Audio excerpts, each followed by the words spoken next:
Play of Heart, the City Beneath here on High Shelf Collective.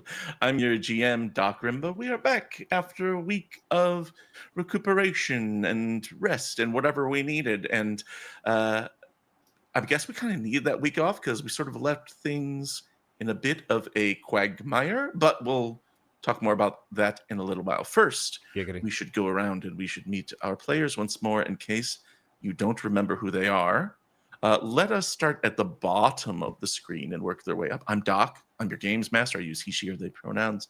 I'm the one who is the other voices and stuff like that. But let's go above me to Derek. Derek, hello, my friend. That's How is you? me. Hello there. My name is Derek from Atop Derek Mountain. Hi, how are you? I play the Vermistian knight known as Whines to the Wind, who does nothing but whines, but usually lets everybody else hear it, not the wind.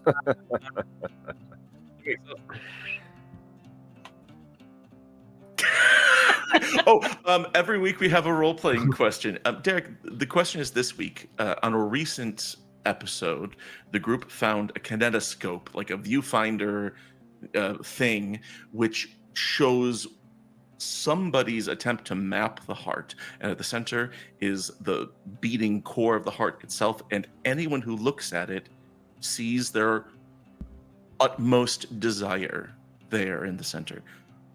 If Wines were to look into it, what would that desire look like? The actual thing that Wines wants more than anything else. Whines wants a paradise, just absence of annoyance. Any inconvenience, small or large, it's just him being able to gamble, do drugs, be old, be decrepit, and just get his rest on what I can imagine to be a vacation spot in between the mix of a beach and a retirement home. Great. We see Wines at a beach casino. Be old, with nobody drugs, bothering him, as opposed to be just snorting and shooting stuff. Oh. Let's go over to Benji. Benji, tell us about Toby. Hi, I'm Benji, and I play Toby, your Drow Heartsong Deadwalker, one half of the Sad Boys. 50%. 50% of the Sad Boys. And I think if Toby saw the beating heart at the center of all things, he would see something vaguely similar to how he is now, except Toby using his abilities to genuinely help people with a really handsome bow hunk by his side. Yeah. Maybe we see like Toby's final form isn't horrific. It's Toby just being super powerful enough to fix things and to help people. Mm-hmm. I think that's very noble. And the heart wants to give it to him. Yeah. Let's go to Sid. Sid, hello, my friend. Sid, Jezzy, you has working hands now. She does. Already that desire is fulfilled. They're no longer floppy. Tell us more about your hyena lady. Oh, well, I know Sid's truest desire is to fulfill that ship that has just been informed of me that Toby wants a cute bow. So if anyone knows me playing games with me, I'm going to make this happen. Yes, he's going matchmaking. I'm making this happen. They call me Ship Captain Sid, and aye. Hi, I'm Christina Sid. You can find me on the internet at Greek Sid. I'm playing Jezzy tonight. Jezzy is our no heart song deep apiarist. And say hi to Larry. Hi, Larry. And Larry's rather important because I think the one thing as of right now that Jezzy wants more than anything is to have her friend not be a beetle anymore. I think that's adorable and sweet and wholesome. Just Jezzy and Larry as in their returned humanoid forms being friends. He's my best friend. Mm-hmm. Well, I hope you get that. And the heart wants to give it to you too. Whenever I said the heart wants to give it to you, it sounds weird. Heart's gonna give it to you. Thank you. DMX is here. Yes. Hardest DMX to learn. He's back from the dead. Oh my God! Welcome back, Yes. DMX. He's back, baby. RJ, the heart wants to give it to you. I'm not gonna be able to hear that in DMX. Yo. Will, and what DMX the heart will give to him. with Yo, you. where my cardiologist's at. Hello, everybody. I'm RJ. You can catch me RJustice282 on all my socials. I'm with Sid in some places, and that's always fun. That's where we call our ship Captain Sid. Tonight, I'm playing Bill, who's a junk mage. We both go by he, they. What does Bill want more than anything else in the whole world? What's his deepest desire? Maybe unspoken or unknown? God. So, when we're talking about the heart, what the heart gives and what it becomes for Bill is essentially just an open road with an alehouse parked up every time he's just thirsty. Oh, that sounds great. Just the ability to wander unfettered and to get what he needs. Yeah, that's great. I love that. The journey. Very holistic. It's about the journey. It's about the journey and how drunk you can get between each alehouse. And drugs and also, having gods in your headphones. Oh, yeah. Amber, tell us about Anais's deepest, darkest secrets. Absolutely. Hi, everybody. I'm Amber, also known as the Space Jamber. I am an Emmy-winning TTRPG writer, editor, podcaster, and streamer, including the Chew RPG. Yeah, prints are finally out, so Nice. yeah, we won an Emmy for this last year. It's great. That's Anyway, I am playing Anais Piaget, the little ravenous cultist heartsong drow witch that just goes feral, just loves being feral, loves ferality, all of that, but truly, if granted the opportunity to my pronouns are they, she, Anais's pronouns are she, it.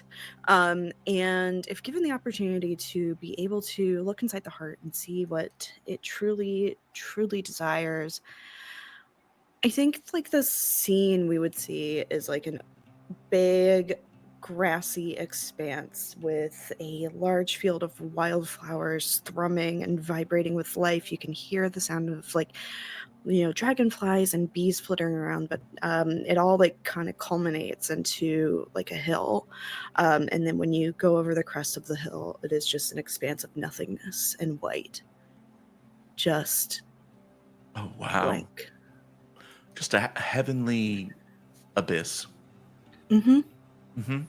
Fantastic. I love that.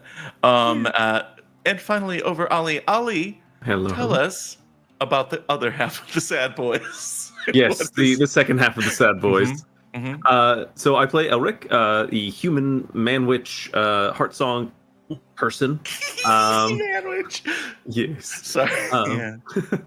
When he looks into the kinetoscope, he sees a day he's lived a long, long time ago. It's just a sunny day beneath the shade of a tree.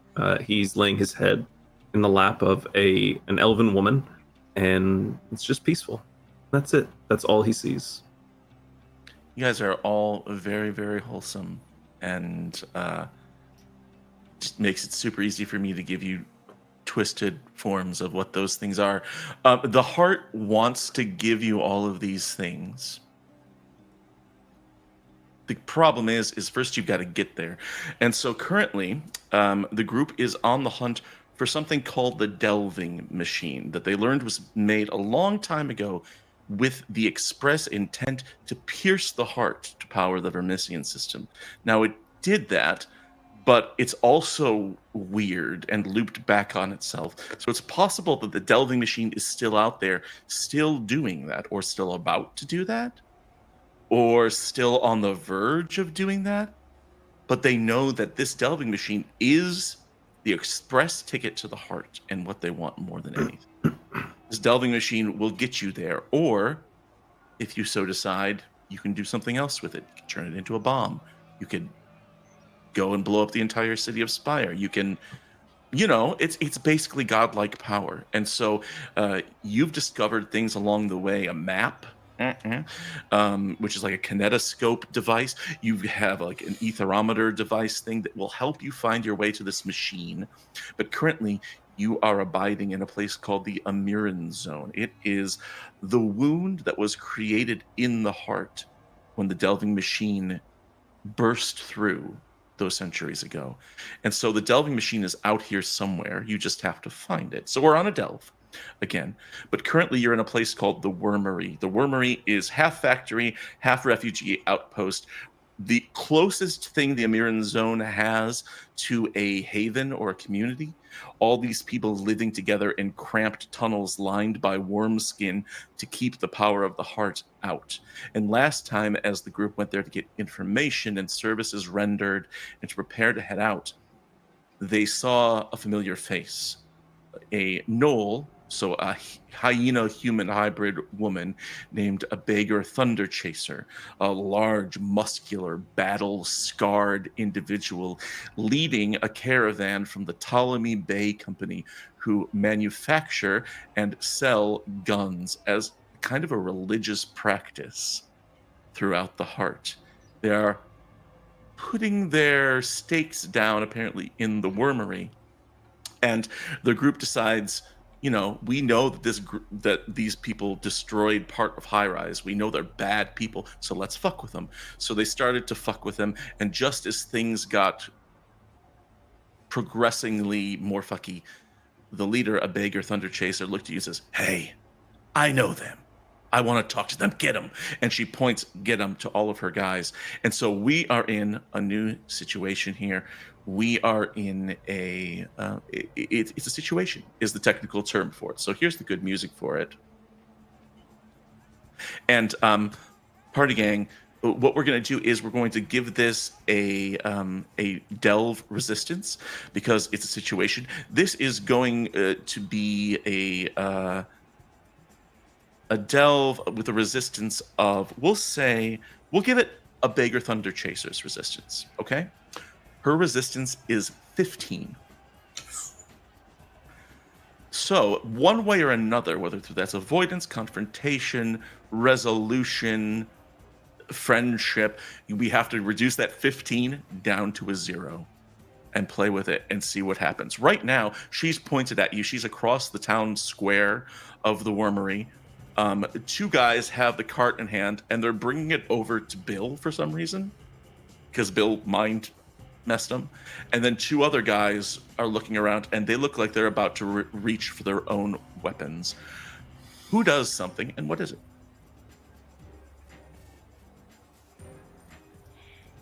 I think, that's what I love. Yes. I yes. think before my friends move away too quickly, Jesse would like to use an ability to help folks out, because things are looking nasty. Any way you slice it. She would like to use her Unchaos ability. The heart is a chaotic place, and you seek to undo that with ancient magics. So I would roll Amend Occult to cast the spell, and on a success for the remainder of the situation, myself and, with my new upgrade to this, all allies within arm's reach would treat risky actions as standard actions. Excellent. This is already a risky encounter, and so we're going to lower it to a standard encounter, unless somehow the actions that you choose bump it up to dangerous, because then we'll just skip right over risky and go to dangerous, right? So it's currently a standard. This is kind of a protective spell. What does it look like as Jezzy and the bees? What's the visual representation of it? Anything, or is it invisible? No, Jesse's pissed. This lady and her people destroyed the kebab place. I mean, and just for that, we're responsible. A little angry. They are responsible for the demise of macabre kebabs. Yes.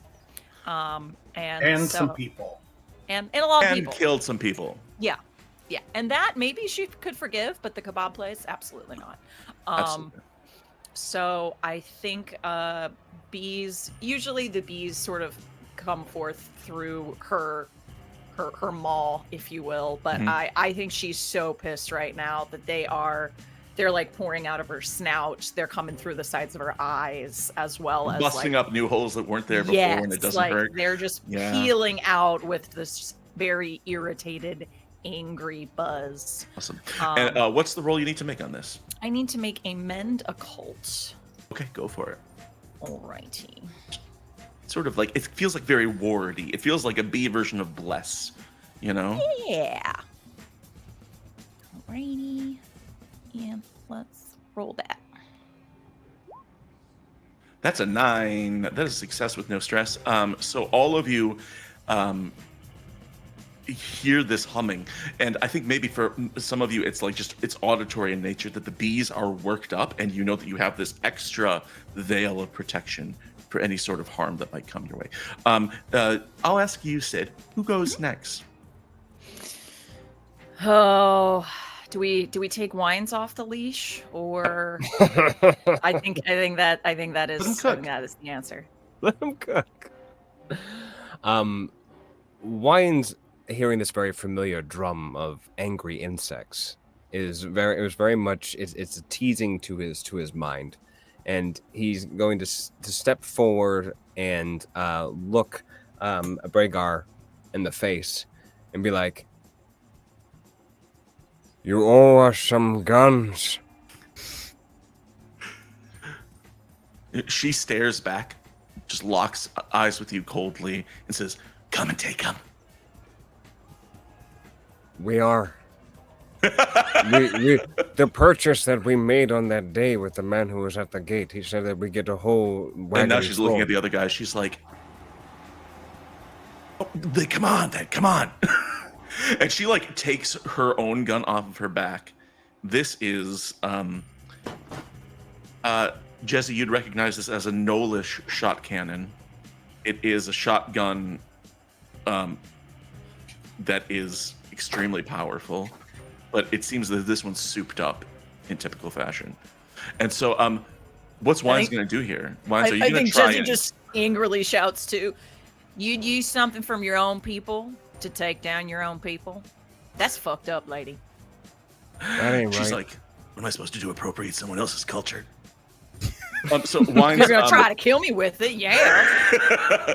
Wines, you want to do an action here, or are you trying to like? Yeah. I feel I don't want to. Wines does not want to aggress the situation. Everyone's had their hands on their guns. Wines has his hands on, everyone's hands be where their hips be at. Right. I'm gonna have Wines take off his shield from his back, and he's gonna drop it in front of Jesse, and just kind of keep it there as a wall. But like as he does that, he slams it and like turns his back to it, and like it's looking at Jesse. It's time to make sure the honey is bitter. Let him have it. So you sort of offer protection as the front line for Jesse, and then and stuff like that. Okay, so none of this really like reduces the resistance of the situation. It's just sort of happening, unless there's something that you say, "I think I would lower the resistance this way." Do you want to make a roll here? Because you got to risk it for the biscuit, right? I'm gonna say no. Okay, great. In that case, pick who's next and see what they do. I'm gonna go ahead and throw it to Bill. Popcorn. All right, Shoe Bill. Magic Man. Oh shit! Headphones on? Things popping off. The headphones are coming on. Oh shit! They've got some guns. Watch out for their volley fire. Yeah, I'm gonna pop open it's a setup phase, Frenzy of the Sky Court, to allow me to get a new skill. Right. Remind everyone what Frenzy of the Sky Court does. So, Frenzy of the Sky Court. Roll Evade plus Occult to cast this spell. On success, you are filled with the mercurial energy of the Sky Court, and you gain +1 protection to all resistances for the remainder of the situation. However, until the spell ends, and you can't end it early, any actions that require more than a couple of seconds' attention become risky. It also procs my temporary perfection, which gets me a skill by casting that spell. So it's basically a self buff. You are Yeah. getting the protection of arena rock in your eardrums. What's it? It's compel occult roll. Wait, no, it's not. Compel and occult. That is a failure. Sorry, it's not. It's evade occult, Okay, then re-roll it. which is way better. Yeah, that's what I thought. Okay, that is a perfect success. So Bill puts his headphones on. I mean, describe it for me, RJ. What's the visual here? It's not quite arena rock, but there is a drum line that is playing in the background. He's slipping on his headphones. It's akin to Thunderstruck that's playing in the background. Yeah. It's very building tension. Got it. Cool. Bell! So this is a critical success. Oh. Which means that if you want, roll me a d4 and we'll subtract it from the encounter stress and then actually roll a second one because you got a critical. I'll just d4, 1 and 3, so 4 total. 4. So the resistance goes down, but it only goes down by 2 because of the protections that a beggar has. I think this isn't so much as like an attack as an intimidation tactic. Yeah, and you see that intimidation more on her lackeys, on the 4 others, than you do on her face, and that's where that protection comes in. It could have been more effective if it like psyched her out too, but it's only 2, so it's down to a 13 resistance. Who goes next? Is it one of the sad boys or Anais? I kind of want it to be one of the sad boys. Go for it. Odds and evens. Elric. All right. Hey, Elric, gonna do the whole backpacks grab and stab like you did on that big monster? Well, I don't think we're at murdering just yet. Not quite. It's getting there. Yeah, no. Elric actually very calmly starts walking up the thoroughfare towards them. So it's a whole bunch of her lackeys and her, yeah? Yeah, it's her and 4 others. 4 others. Awesome. As he's walking, his skin begins to skitter and shift. His skin darkens into like this pure obsidian. That those golden veins are clearly visible, and his eyes glass over. And this horrifying form with multiple arms breaks forth. So because I have great and terrible now, it's a D4 stress to all adversaries who witness it. Excellent. So go ahead first of all, as you do that, roll me a D4 stress, just guaranteed. Awesome. It's I a clicked 1. twice the first roll. Yep. It's a 1. So Yes. yeah, you absolutely give out some stress, and these guys combined with like all the magic like that's happening on your end, plus you turning into this, your witch form, your true form, has them a little bit scared. But also, it's good to note here that in this, which is a crowded space, everybody else is now officially freaking out. Okay? Because they have been trying to keep the heart weirdness out, and here is Elric, the Great and Terrible. And so there is screaming and running. Elric, do you want to do an action here to try and lower the thing any further, like attack one of these guys or something else? So this looming figure with no mouth has this eerie echoing voice that sort of rings out into the crowd that says, "If you want to live, run." And I would like to roll for that. Okay, great. Yeah. Does compel occult make sense? Perfect. Yeah, perfect sense. All right. Normally this would be risky, but because of the chaos protections, things, yeah, the bees make it standard. The bees make it standard. Nice. Ooh, an 8. Success with no stress. So, yes, roll me a D4 here again. All right. Take some more stress off that total. 2. The crowd starts to thin out, but a beggar's forces do not, as her protection soaks that up. there's a lot of comfort for them in having big guns, and they all have big guns out. I'm gonna say that they're gonna start using them unless Toby or Anais does something. So who should we go to next, Ali? Let's finish up the sad boys. Let's Okay. complete yeah, the sad get, boys. get the pair. Yeah. Yeah.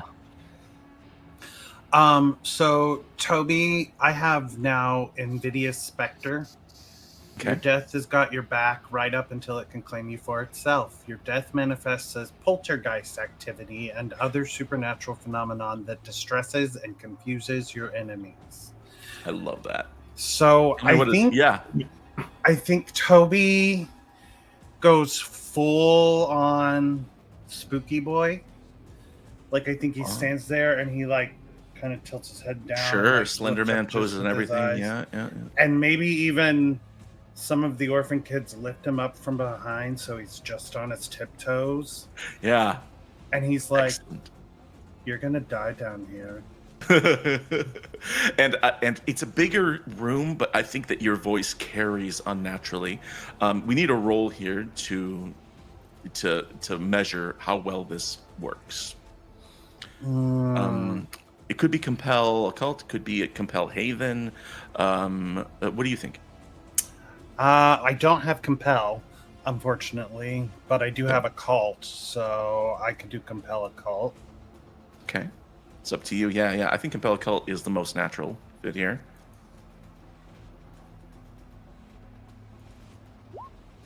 It was a 5. Ghost kids go to lift you up. Oh no. And you're halfway through the sentence when one of them slips and you just sort of like fall backward mid intimidating sentence. So You're it's gonna only die up there.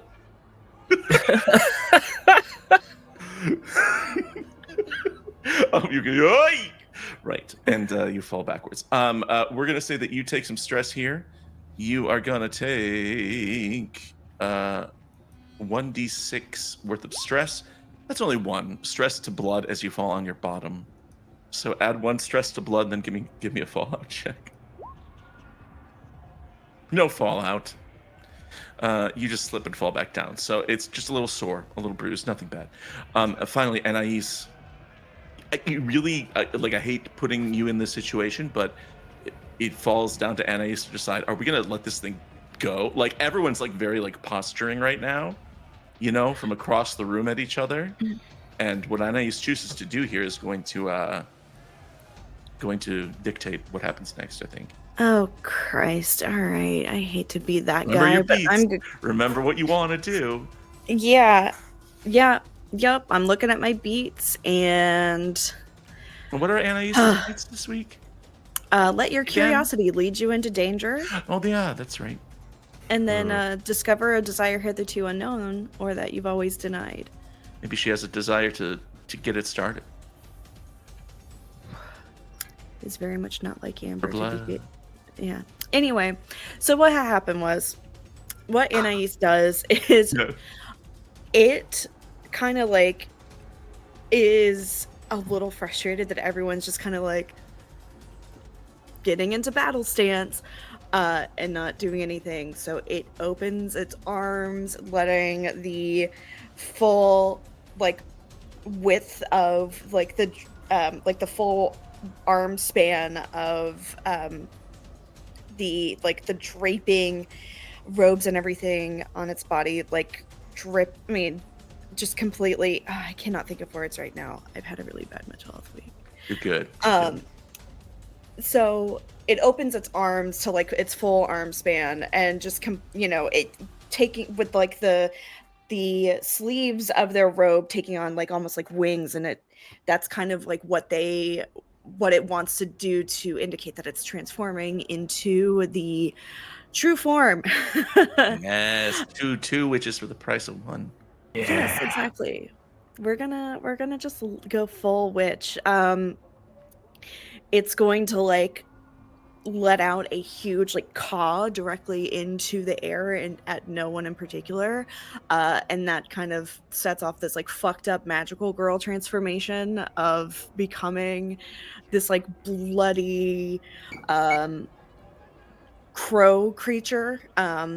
I'm just imagining like one of the ravens from from Darkest Dungeon, if y'all have played Okay. that.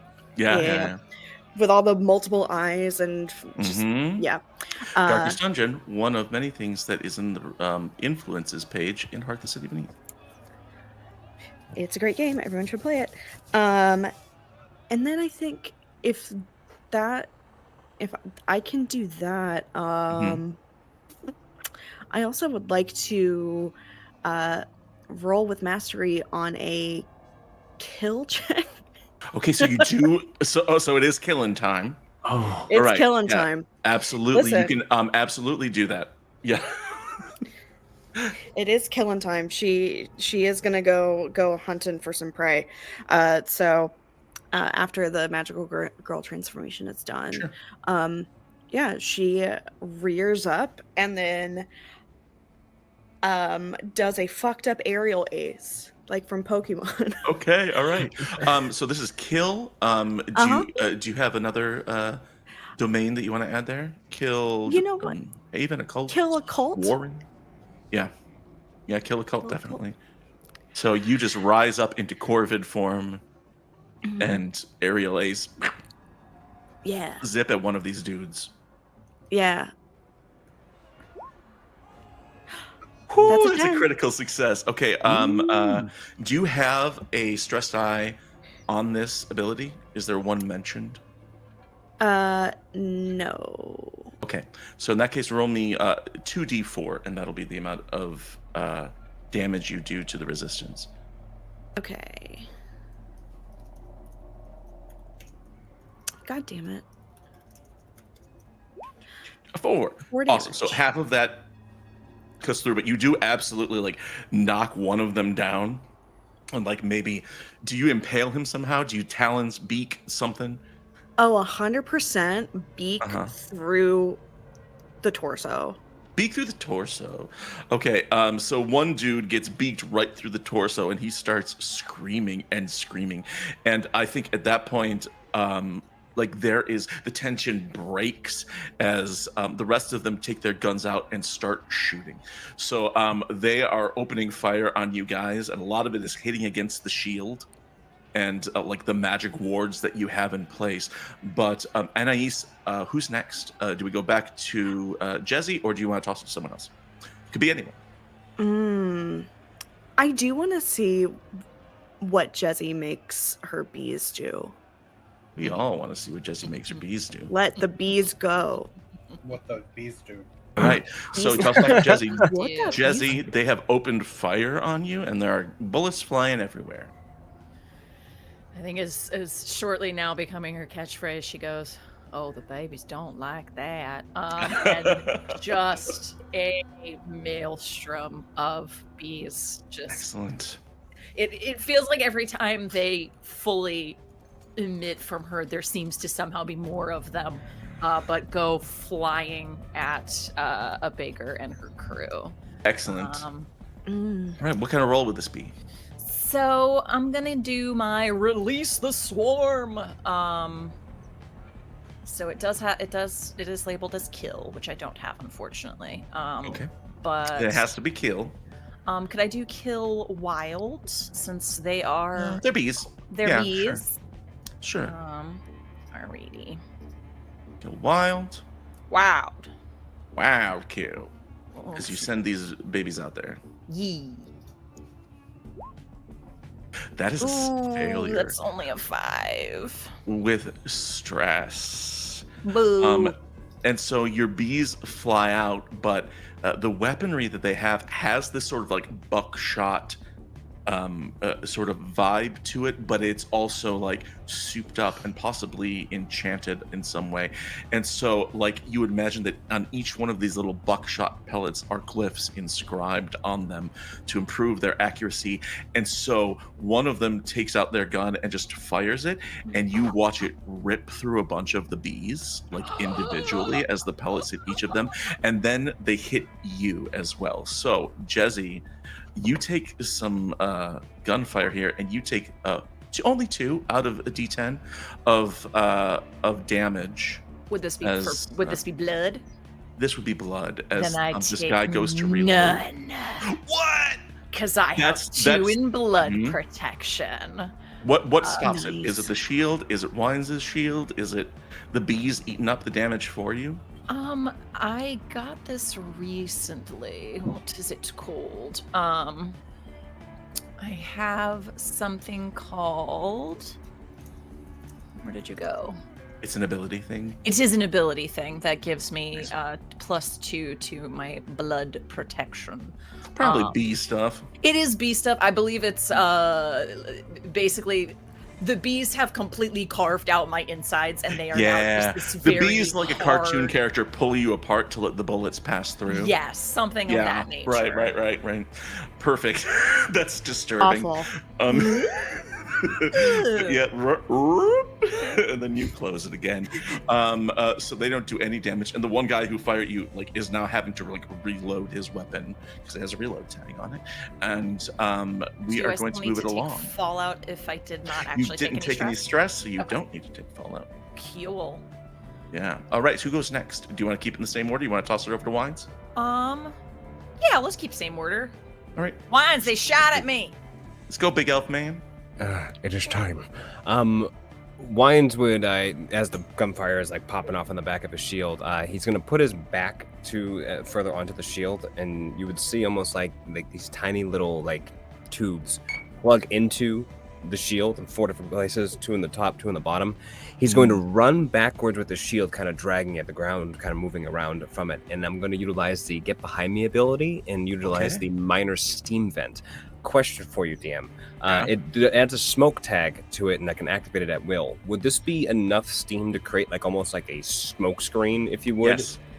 Sick. So I'm going to end up... Wayne is going to... going backwards enough to get a decent... enough where Jesse would technically be able to be seen now by said Give gun everyone or cover. range.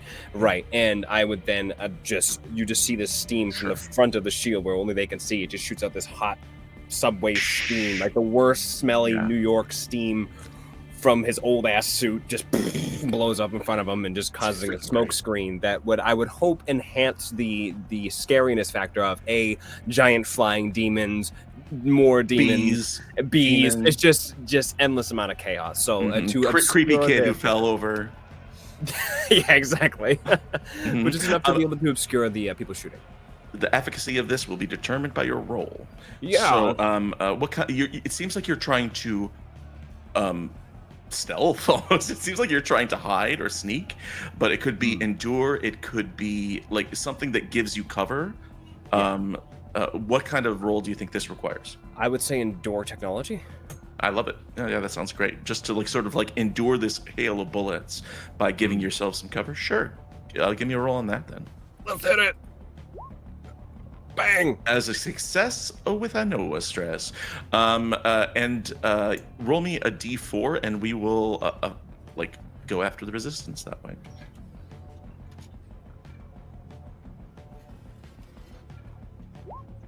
That is 4, so only 2 because of their protection, but it definitely confuses them and disorients them as you can hear them shouting through the steam fog, like I can't see you. What do we do? Blah blah blah blah blah. Who goes next? Did I give it to Bill again? Bill. All right, Bill, Bill, the Bill giant mage. Bill Nye the magic guy. Okay. What's the situation? How's that? Situation. Witches are in true form, advancing on their on these thugs and Thunder Chaser. The weapons cart is halfway between you.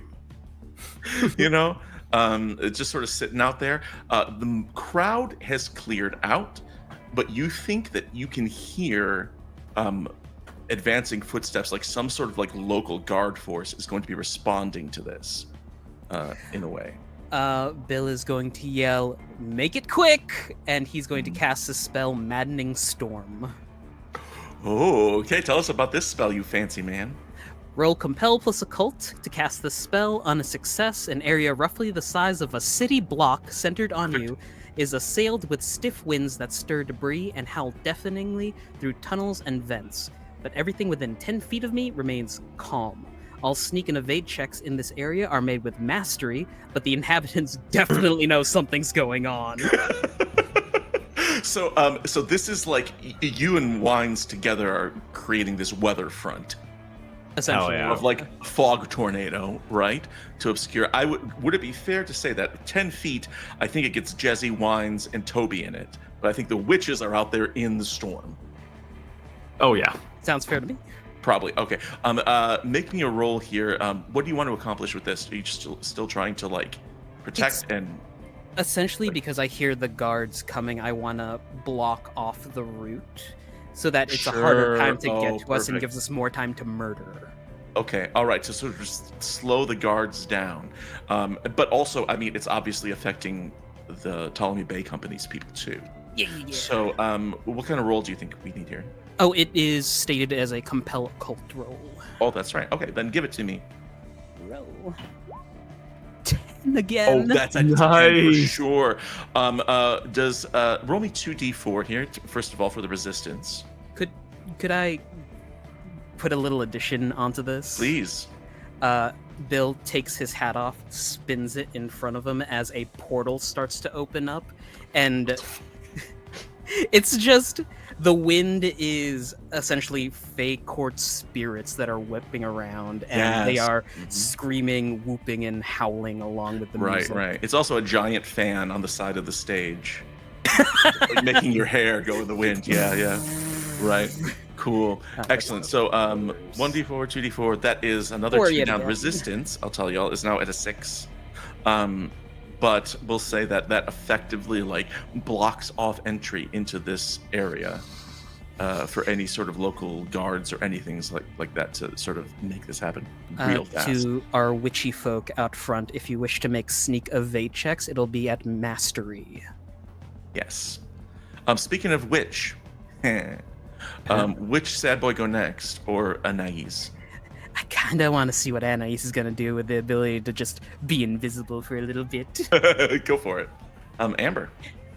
Absolutely. Thank you so much. So with that, oh my god, I wish I had a power to make a portal open up beneath somebody, but I don't. Be fun. What would be extra sick? So how many of these guys are there? Few. There's basically one for each of you, including a beggar. So there's like 5 of them total. Okay. I can't do math. It's okay. We're math, what is that? So it's Pride Month. We don't need to do math. That's right. Or as my youngest said, the queers are becoming 85% more powerful this month. That's right. Mhm. Only?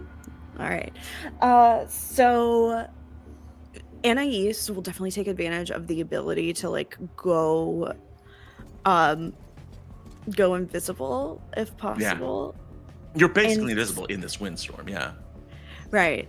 And then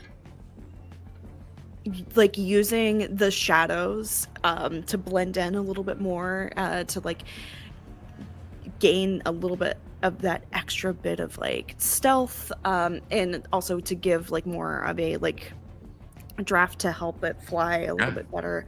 It's a momentum. It's gonna use that momentum to actually like swoop down and see if it can like dive bomb into one of the Sure. baddies. Just sort of ping pong to a different baddie and use the momentum like you're a projectile or something like Yeah. that. Okay, Yeah. so here's what we'll do is this needs a roll of some kind. But then if you want, we can say that this spell helps you and you get another roll, but also that would put Bill at risk for any stress that you get. Because he's the one who cast the spell, right? So if he's assisting you, otherwise we'll just roll it like it's a standard. Right. I would say I'm gonna call it because I also get with with it being in my true form, I get master I get mastery with hunt, so I wonder get if I another can one call it anyway, like a yeah. hunt. Yeah. Yeah, definitely. Hunt occult. Hunt occult works. Yeah. So that would be Okay. 1 base, 1 for hunt, 1 for occult, and 1 for mastery. So that gives you 4. If you want help, you can roll 5. Fuck it, we ball. Fuck it, we ball. Yeah, I'll add 1. Let's go. Okay, This is a all right. standard. Yeah, yeah, it's standard. So Okay. roll 5d10, probably the biggest roll we've had this campaign. Let's go. Oh, Of course, it's a 10. nice. You absolutely. I mean, you describe it for me. One of them, you're very much in your right to kill them right now. How do you want to do it? Yeah, absolutely. When I said that this character wants to go feral, there it is. So taking downdraft is the word I was looking for earlier. Using Yeah, like the that's it. downdraft of the storm that's happening, causing like a lot of, a lot of pressure for them to be able to glide on. Anais shoots up into the air off of the momentum of killing the previous bad guy, and then just dive bombs straight back down, beak first into another one of these evildoers, because they are tasty. Hey there. So yeah, you just absolutely cannonball blast. I don't know, like anime, fucking. I would say, like, God, I don't want to go Comet this gross, strike. but fuck it. This is heart. Why not? Yeah. Straight beak in the head. Beak straight, top Yeah, of the big head. stri- honey, we're in a place that's made of worms. Like, yes, that's yeah. I think that's great. And so you absolutely impale a dude through the this dude's standing there in this like foggy windstorm. He's like, what's going up? Right? And here comes Yeah. the witch to peg him down. Here's what I'd like for you. Roll me. You know what? That was so badass with the critical. Roll me 2d6 to double your output. If you roll a total of 8 or higher, that's the end of this situation. And we need to stop being in situations. Situations let's that go. keep happening. So you said That's boxcars. So I think that you just as you impale this dude, the fog sort of dies down, the wind sort of dies down, and 2 of the Ptolemy Bay guys are down, and the rest of them, including Thunder Chaser, are cowering. You know what I mean? In terms of what's going on. And just then, these local guards come in and they're all shouting. There's a lot of chaos all at the same time. And one of them, who is a larger lady, a black lady with a shaved head, a human, comes in and she's like, "What's going on? What's happening in here? We heard guns. Who has guns?" They have guns. They turn and look, and yes, they're the ones with the guns. And you all remember that no guns allowed in the Wormery because it'll damage the worm skin and let the heart in. So they go and they start apprehending members of the Bay Company. Is there anything you want to do while this is happening? I want to take her no-made weapon. Okay, so it's lying there next to her. It's still mass chaos. Her Nolish shot cannon is right there. How do you want to grab it? Do you want to I'm big, tell I'm the guards tall. that you deserve it? Do you want to? Well, if there's still some chaos and they're wrapping them up, I think in the pointing of the action is just gonna sort of very nonchalantly step in front of it with her big, tall, 7-foot knoll frame and sort of kick it back to her friends with a put that in your bag, put that in your bag. I would say right. if we could grab it and put it inside of the wagon full of guns. I mean, just Well, out of here with our wagon. man, this is all Ptolemy train Bay on the parts. side. Those Train two can parts. totally confirm that this is our wagon. Youngsters. The other one's dead. We can talk to him still, right? Yeah. Bring him back and make him say that it's our wagon. I feel like there's a lot of different roles happening here. All right, there is the sneak up and kick the gun back, and then there's the steal a large amount of weaponry thing.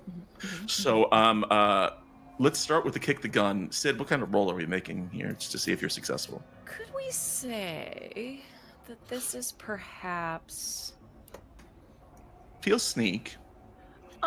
Sneak, but could I say it's more of a compel as I'm trying to speak with these officers, and Okay. be more of a distraction So you're trying to while distract them with your charm. with my With charms. your charm and your bees. You've got like holes in And you my where the bees are still bees, coming back yeah. in. Yeah. Sure. This could be compel.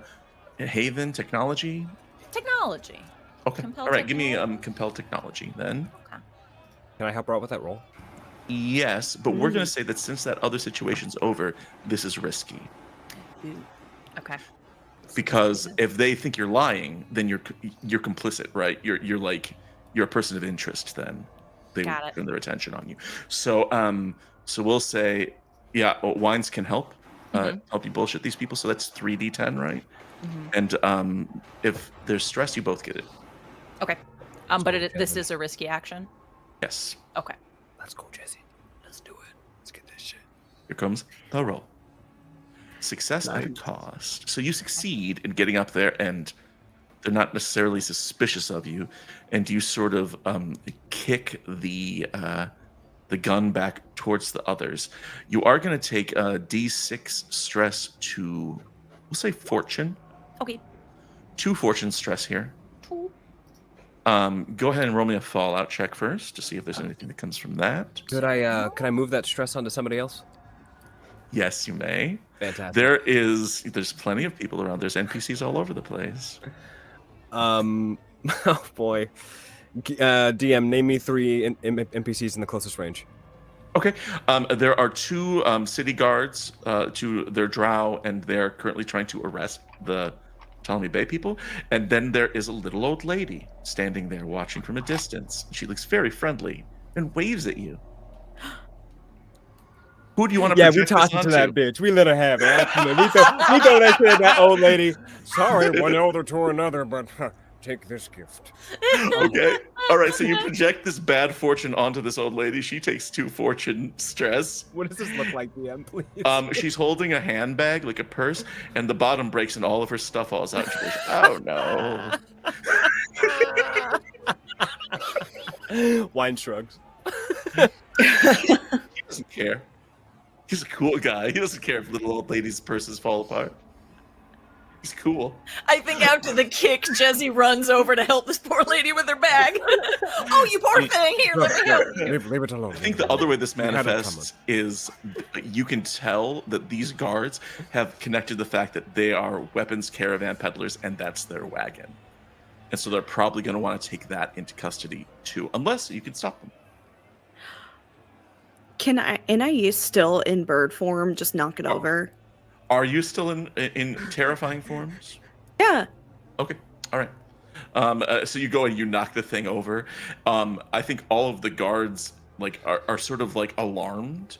You know what I mean? Because you are, well, I love you both. You're abominations. You're like insane to see, right? You're in monstrous form, and so all the guards are like, What are you? What? Stop! It's cool. It's cool. It's cool. Let me talk to him. I got a hand with. Oh no, I can do this. And that little kid Wilt, who Anais met last time, comes forward and he's like, No, they're friends of mine. You won't want to give them any trouble. and they're like, "Well, we could." And he pulls down like his wrappings to see the dark veins of Heart's blood running throughout his body, and they're like, "We don't want to mess with them. They're friends with Wilt." And they sort of like turn and walk away. And you see that Wilt has a lot of influence here in this place, despite being a weirdo outsider. You know? Yeah. What do you do next? Do you guys want to try and like look through the stuff? We'll say stuff came out of this wagon. It's kind of like a circus wagon, you know? But it falls open as Anais knocks it over, and there are some guns that go scattering on the ground. Pillage the cart. I just want the null one. We can say that you have that. I'm going to give that to you, Jesse. Are there? And as you like kick it away, you know that a beggar's watching it, and she's got a like an eye patch over one eye, but with her other eye is trained on you, and she's swearing curses under her breath. In your direction. I let a bee pop out of my mouth, fly around, all 6 of its little legs, give her the finger, and then it flies into my snout. Flipped off by a bee. That's 6 the times. best way to Thunder use a Chaser's bee. story. 6 times. Yeah, that's a lot of fuckery. Hey, GM, I've got a question. Yeah. Are there any grenades in the cart? Yep. There are. Can I just pull the pin on one of them and walk away? Oh god.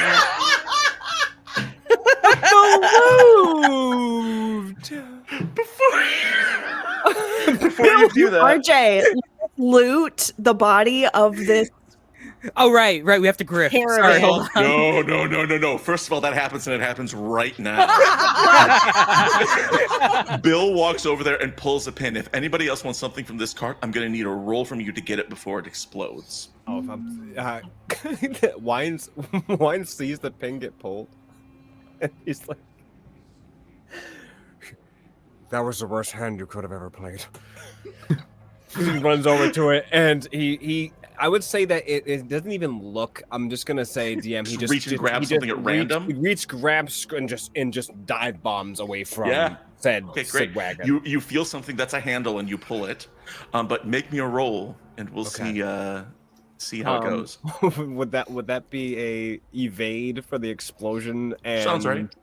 technology? Sure, that works. All right, sweet. All right, cool. Oh my god. Dear God.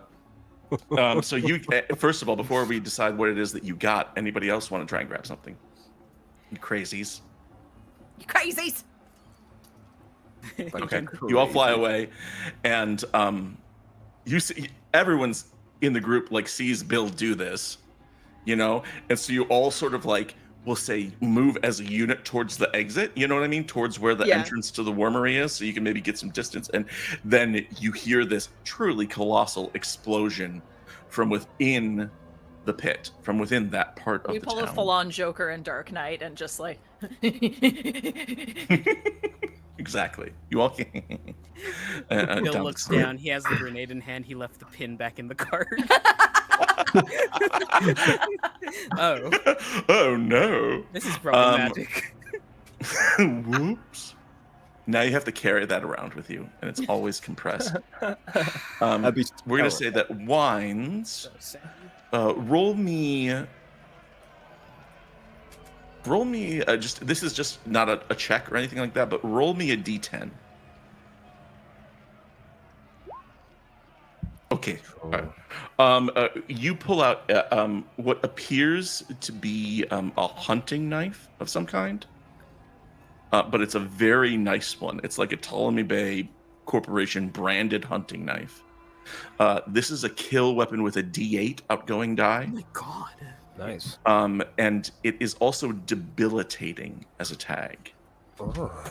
And the debilitating tag means that once per situation, when you inflict stress to one or more targets, the next attack you make against them has mastery on it. So it makes your next roll against them better. Yep. So that is a D8 hunting knife. It's large. It's almost a machete, So you kind of got a sword with your other sword. You got two swords and a shield, and it's also a sword. I'm so goddamn armed. You all sort of like scurry down the passageway, and you get close to where you came in, and there are lots of people here huddled against the walls. Some of them recognizing you and watching you as you go. Witches, are you back to your human form, or are you still in your true forms? Also walking with a group. Yeah, Elric, what's the move?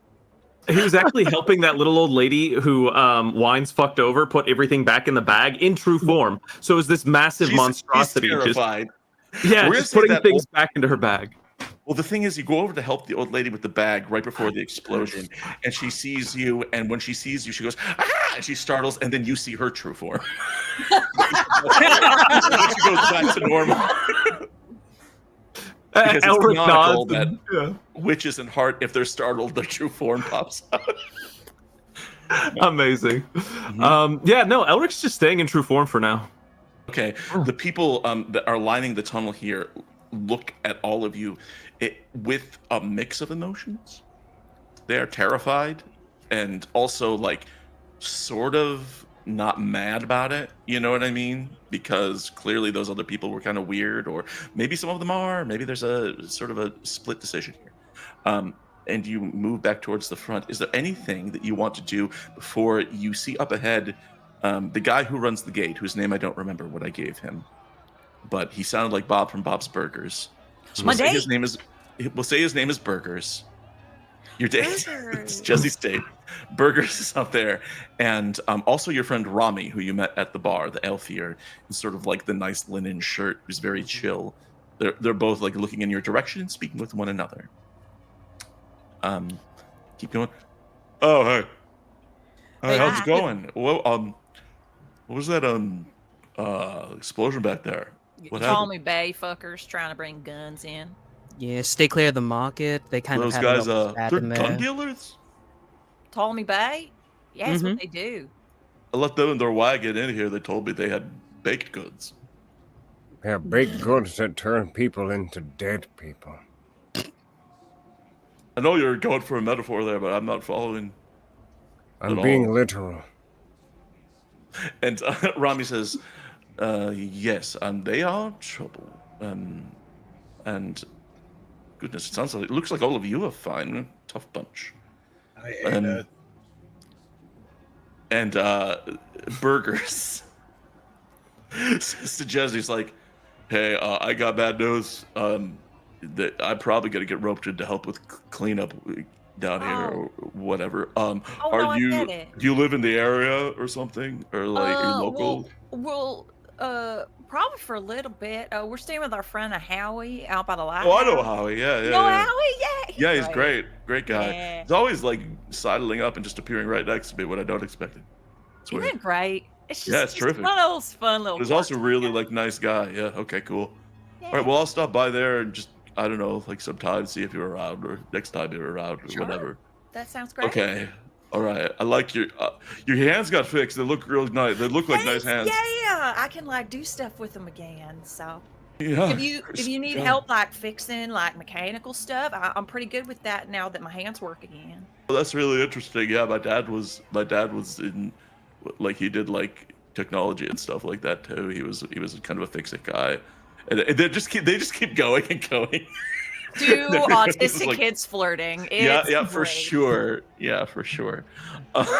And Rami's like turns to one of the rest of the group, chooses to all of you as a whole, and says, "So heading out in search of your big machine next."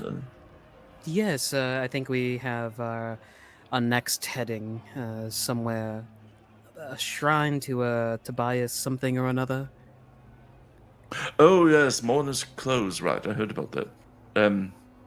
It's not far from here. Do you have any sort of I don't know directional devices, equipment that will help you find it? And you guys know that you Bill- have like the aetherometer, and you also have the map of the heart. These are both things that can help reduce a delve's resistance. I think we have it covered. Oh, all right. Well, I also deal in equipment sales and resales, and so if you're ever looking to try something out or get something new, just let me know. I should be heading off on my own soon. Like everyone here, I just kind of want to delve a little deeper. You know how it goes. So, Delve a little deeper. That was a good one. Better than what I said. it wasn't. Yes, it's meant to be a play on words. I suppose it was. What, This is why. This is your first time meeting this guy. He's an Elfier. He's not I see. wearing a mask.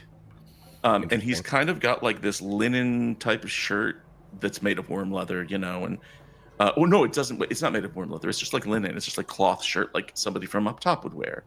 And it's just like a casual dude with the vibe of being not rich but comfortable, Okay. like Um, many Elfier are. Wines would ask. I have a question for you from one Elfier to another. Please, my friend. Yeah, I've let's heard step many- over here away from the crowd. There's like a lot of people around. Yeah, the humdrum of the people, I agree. Yeah, what a mix. Like being in a bowl of shitty gumbo. That is So- an interesting analogy, but yes. Mhm. Listen, two things. One, I've been tasked here to come here by my family. Finding a man. Which family do you come from? What's your house of origin?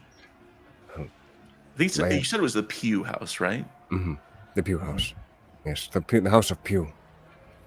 Oh, And that's an older family in casinos, am I right? indeed, co-owners of many of the Manticore and other different gambling dens around the area. But this is a place where our family has not touched before. But there's a man, a being, a beast, that resides somewhere. It has been residing in this place or has been seen. Knight of the Larks. Oh, the Knight of Larks. That's a legend. I've heard of him. What do you want from me? Have you seen this person? I suppose not with my eyes. At least, not that I know of. But from all accounts, he should be pretty recognizable. Larger man in armor, but not of a Messian knight such as yourself. No. I could ask around for you. Do some He- legwork. He pulls out the Ptolemy blade, because it's not a gun, and he Right. hands it to him and he says, "Collateral. Consider me putting my money on you." He hands it back to you and says, "That's very kind, but two things is that, first of all, I'm not much for weaponry, and second of all, I would not wish to be in your debt. Instead, I would like to say that if you have anything of value, something that would help one find this delving machine, you are able to get that into my possession, I will be bold. If you can get me some sort of assistance in delving into the heart and finding this machine, a device, a record, something, I will put the Knight of Larks at your doorstep." Wine's his face kind of lights up, takes the blade back, puts it back in his satchel. Okay. You're We have an wanting to agreement. find this. That we have an agreement. I will work with you. This delving machine we are questing for, and we're gonna find it. Why don't you come along with us and you can see it yourself?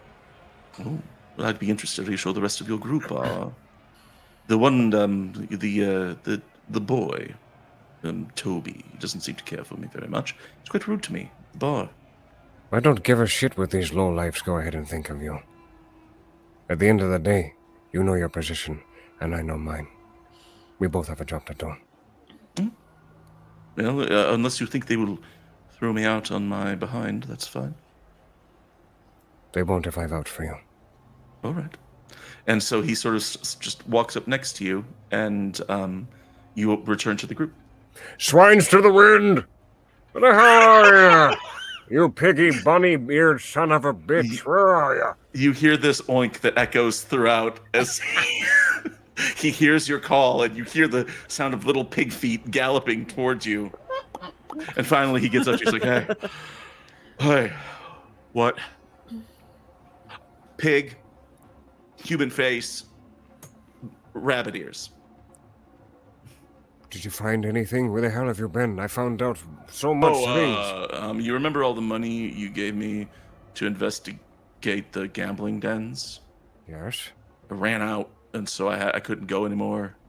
I was doing great for a while. I was just ready to like ask the question and like say, "Hey, ever heard of this guy?" And then I lost, and so they're like, "You don't have any money. You got to leave. These are snail races, not children's games." And so I had to go. It seems like I was the right one to go ahead and accost the children, then.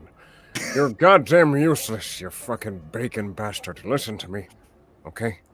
He leans down real close, grabs his piggy little face. Human face, pig face. I'm right on his damn tail. You let the masters know that the Night of Larks will be delivered to me soon.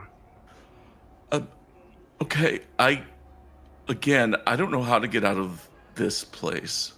Wine slaps him in the face. Figure it out. I'll figure it out. I'll figure it out. I'll figure it out. Boing, boing, boing. Just caroms down the hallway. Wines would turn around and go back with that gentleman. What's his name, by the way? His name is Rami. And he's back just chatting up with the rest of the group. And while Wines is having this pig conversation, he says, I hope all of you don't mind. Wines said I might be able to accompany you, at least as far as your next destination. Well, as you know from our conversation previously, I am also in search of the delving machine, and so any progress is good progress. The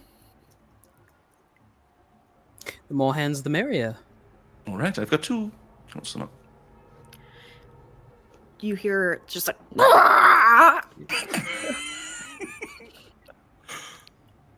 and then just like the wings flapping. Is that... I don't know how to read that. He's He just an A's. Still talking to burgers. The humanoid ones. He's looking at Bill and Toby helplessly. Here's a brief checklist. If your throat isn't torn out, you're good. And so far, so good. Three right hands pat him on the back approvingly, and there's a nod. He shudders slightly. And you all head out. So you all are planning to head toward Mourner's Close. What you need to know here is that it's just like a delve anywhere else in the heart, which is like you have the general direction, you head off, and we work on the resistance. We're going to say that this resistance is low because you already had a little bit of an encounter today. We'll say it's a resistance of 5, basically, to get to Mourner's Close. But is there anything you want to do before you set out on this delve? My worm cowl. Yeah, you can stop by back at the lighthouse if you want and pick up the Howie has finished worm leather for all of you, clothing if you wish.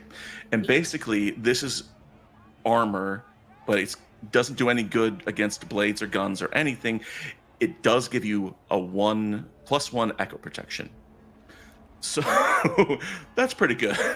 Yeah. As the worm skin keeps the forces of the heart out. So you can add +1 echo protection if you take on this fashionable worm leather armor that smells awful. Sure. Hell yeah. Do I get any bigger ones? Because it's that big white one that we found, the Moby Dick, of you get +1 echo protection. And we'll say you get +1 fortune protection as you just cut a more imposing figure, and you just like got a better reputation for having killed the great white worm. You're damn right. Yeah, that works for me. And so, What does my Knoll gun do? oh, I'm gonna tell you in just a second. I'm just gonna send this to you, Sid. But this is a custom gilded Knowlish shot cannon. It is a die of kill D10. I'm going to give you a little listen chat. I'm going to text it. I'm going to put it in group chat. It is a kill D10, and it has a few different tags on it. It has point blank, which means that when people are up close to you, and you use it, you increase the outgoing dice size by 1. So if you hit them, it's a kill D12. At point blank, it's a reload, which means you have to reload it between using it, and it's expensive. And the expensive tag means that anytime you roll the dice, the outgoing stress die, the D10 or whatever, and you roll maximum, you mark D6 stress to your supplies. Because it's so expensive to like keep this thing up and running and load it and and all that and maintain it. Wow. Yeah. You can name her if you want. It doesn't appear as a beggar named her, but it is definitely marked as a product of the Ptolemy Bay Corporation. Cool. Does anyone else want to do things before you set off on a delve? I think that Elric wanted to do something. Yeah. So, before a delve, I recently took on a trait where Elric has a new ability. He drops his true form, pulls out his pocket watch, and there's this little pin on the inside of it that he cuts his finger on and just drops blood into the mirrored surface of it. There's these shadows and forms that twist and roil on the surface of it, and those who are watching would see these images that flash. 3 omens, 3 portents. The first is this rain of heart's blood from the sky. The second is this parade of figures marching on all 4 backwards so that their torsos are to the sky, their heads are hanging behind them, and they're sort of like marching together in unison backwards. And then the last is a twisted and contorted face that's indistinguishable with clouded over white eyes. Yeah, so we see spooky things. That's disturbing. When we have a break in a little bit, can you write all those things down and send them to me for no reason? You have that, absolutely. I just need to roll Discern and Occult to cast this You successfully. should do that then. Yes. I did a That roll. is success at a cost. It is, I mean, yeah. So here's what we'll do is you're going to take D6 echo stress here. Yeah. That's 4 echo stress. But you got the worm armor protects you from one of them. And I also have one by default from another minor thing, so I take 2. And the way this manifests is that you cast this and you're seeing these omens already as like the wave of magic energy goes out from you and it goes toward where the Wormery is, way uphill, like a half a mile away. And then it's like it bounces off of the Wormery's worm skin and shoots back at you. And you get like backlash from that. And that's where those 2 echo stress come from. Roll me a fallout check. Yeah. No fallout. No fallout. Lucky for you. Awesome. And so you set off. We are going to be going off on a delve towards Mourner's Close. It's a short one. Like I said, we're going to do we're going to do a resistance of 6, I think, just to keep it kind of small. We are in tier 2, going to tier 3, if that matters for your abilities. And you are going to be heading off as soon as we get back from a short break because it's time for us, and specifically me, to go use the bathroom and refill drinks and things like that. So for those of you watching in chat, thank you for being here. We appreciate you. When we get back, things get weirder, and the group heads towards Mourner's Close. We will see you in a minute.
Welcome back to Red Heaven, our actual play of Heart the City Beneath by Rowan Brook and Descartes. We are back, and our group is about to set off on their delve. Group, I'm going to give you useful delve information here. So, first of all, we're on a delve now. From the Wormery to Mourner's Close, it's a resistance of 6. It should be short because I want us to get there. You know what I mean? But you have stuff in your possession that makes your bigger delve of finding the delving machine easier. For example, the map of the heart that you have, the kinetoscope thing, whenever you use it to find the delving machine specifically, it does a D10 stress on a successful roll against the delve. It does a lot, right? It's also got some other things that make it dangerous to use, but I won't tell you what those are. You've also got the etherometer. If you use it and the etherometer together, it's even better. So those are all things not only to help you find the machine, but wherever you're going within the Amiran zone itself. RJ, you have your hesitant face on. Am I reading that right? Muted. And you're muted. Are you Sorry. hesitant because you're muted? I'm hesitant because my aetherometer has the volatile tag. Mm-hmm. And which means that it could explode at any second. Right. But you've got some stuff that will help you, and so you keep that in mind. And you also have this. What did Elric's ritual of omen portenting that you did? How does that affect the delve? So we see these portents, and those give us mastery on rolls during the delve with interacting with these things. So we're just fated to come across them, and they have some sort of effect. If these omens are manifested in some sort of thing that you see or do, you can roll with mastery. Is that right? Yes. Okay, cool. So you all Not set just me, off. the whole party. It's Everybody. one of the minor things. Yeah, it's one of the minor things I got, so the whole party can benefit. Nice, excellent. So you make your way out of the Wormery. How do you determine which way to go and who's going to lead? Yeah, Jesse. Question. Bring it. Would all of those gosh darn pamphlets we've got, Yeah. would those in any way, all those pamphlets that kept talking about Toby, would they Yeah, help us yeah. find Toby's shrine? They do the thing that a lot of religious tracts do, which is encourage you to find something without telling you how. Damn it. They're very encouraging. You know what I mean? But it's hard. You can't give an address in the heart. Yeah. So like they're kind of like in Mourner's Close, and the people are like, oh yeah, it's like that way. Mm-hmm. So It's like those late night religious commercials that are like, when you die, do you know if you're going to heaven? Right, exactly. It's like, just search your heart. No, I don't. In this case, it's search the heart. Mm-hmm. And yeah. Can I just? chose the. Go ahead. No, I was go gonna ahead. make dumb commentary. No, go ahead. Amber, go. I was just gonna say I chose the wrong week to start watching a lot of Scientology auditing videos. Oh no. Yeah, you did. Or the right Yeah. week. And what Benji, did you have something you wanted to weigh in on? Well, no, I was just gonna say, since Toby really wants to find this place, and it's kind of a shrine, I guess to me, Mhm. can I just open myself up and see if I am Absolutely can. compelled to be? Can You I let search your the Toby? death? Like you center yourself on yourself. You Yeah. become self-centered. Sure, yeah, and I let death guide me. Okay. It's a roll. So what kind of roll do you want to make here as you sort of like attune to your own harmonic resonance or feedback loop? What Or about delve occult, delve Yeah. religion? delve religion would be perfect, actually. And do you want to employ any of the other devices that you found? Or are you just going to go with that and see how it goes? Toby goes, can I see that map of the heart, please? Sure. He hands you this it's a weird sort of like half binocular, half like oscillosphere, half orrery type of deal where you move the lenses around, and you start looking through that. So make me this roll, and if you're successful, it'll go toward the delve's resistance. A 6, which is success at a cost. You take a little bit of stress. You don't have any other adverse effects from this. It is. First of all, roll me a d10 because you are using the device. It's only bad if you roll very, very well. Okay, you're great. You rolled awful. Good job. So you do get the faintest tug in one specific direction in terms of like, okay, I mean, there are roads, there are well-traveled paths here. Must be that way. It just like for some reason feels right. Start to head off in that direction, and then you are going to take 1d6 of stress, so 3 points of stress. And then once you have fallout, we'll see how that affects you.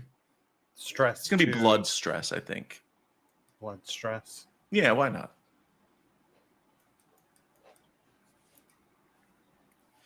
You take a fallout.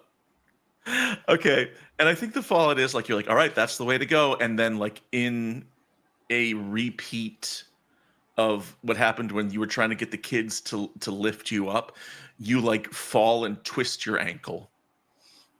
Like you just face plant. God And damn it! Why can't I ever be cool? I'm going to give you the fallout, the ongoing fallout of limping. Right at the beginning of this long walk, limping is you're slowed, and if there's any question gets someplace last, it's you. Any checks involving rapid or stealthy movement are risky, and it's ongoing until you can like get that ankle wrapped. Everybody, it's that way. I'll catch up. You good? Resistance of this delve is now a 5. You head over this well-traveled route. You do see people coming and going, and every one of them seems to be pulling or pushing something that has a worm-related byproduct in the cart's bed. But then up ahead, you see that there's like a small cluster of people, not camped, but they're sat sort of by the side of the road, and they look weary, you know? They look like really sort of tired, like they haven't been sleeping well. And they look around and they see your group, this group of like 3 people. And they point at your group and they say, "There he is! There he is!" And they all start running towards you. What do you do? At Toby? You don't know yet. They said there he is, though. They said there he is. So it's probably not Aeneas. It's not. It's probably not Jesse. Okay. And Ace like holds out a wing to see if like it can catch the people running towards our group as sort of like a stopgap I love that before you're just rocking the form all the time now. You know what? It feels so good. So good. I bet it does. When He's a Annie's giant shot- crow you wish to see in the world. Also, Yes. I do want to say in crow form, Helldiver definitely sits on. Yeah, I yeah, love yeah. it. Absolutely. Crow with an opossum on his head. RJ, did you have something to add to Anais's attempt? here? Oh, I was just gonna say when Annie gets shocked, they return back to a humanoid form instead of their witch form. Am I reading this correctly? Yes, you're right. You're so right. They come running, but they stop short of Toby anyway, and they stand in front of Bill. And all 3 of them hold their hands out, and you realize that all their clothes are in tatters. These people are obviously in financial distress, probably unhoused. You know, like everybody is in the heart. You're all camping and stuff like that. But these people have hit hard times. And they run up, they're like, please, please, Shubil, please. And they're holding out their hands. Please, can we have the map, please? What? Filthy beggars.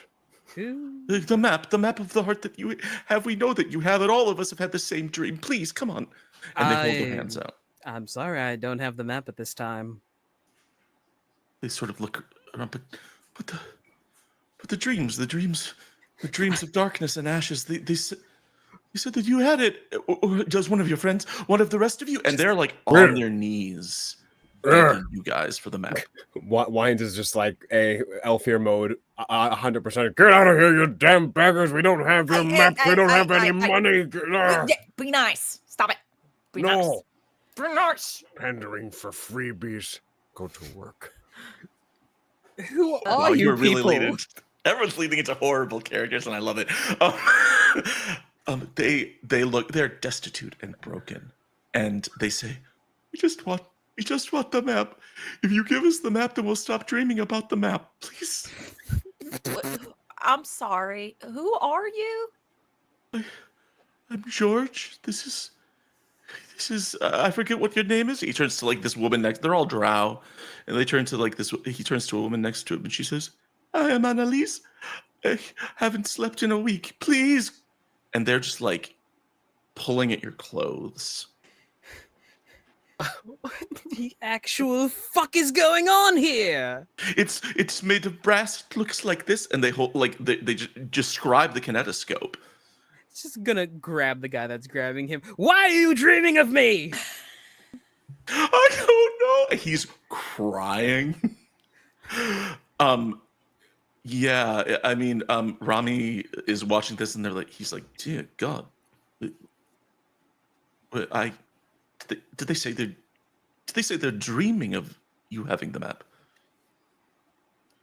All right. What do you dream about? Paint me a word picture. I probably dream about money. I didn't ask you, I asked them. What do you dream about? I dream of being in a caldera of ash and soot. And I'm there, and I've seen that. And he points to the others, like, there, also there. And there's a figure in rags. And then we see all of you. We see your group and the one named Bill. We know it's Bill because one of your friends calls you Bill, and he has it.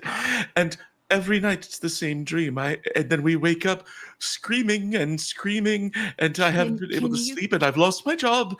And Hold on. Can you go back to the figure in rags? Does this sound like the thing that Anais and Jezzy saw when they were kind of teleported away for a little bit? they describe this figure, and yes, it does. The one who waits in ashes. That is enough for Anais to go back into humanoid form. While shocked. Thanks, RJ. Wait, what do you mean that's what you saw?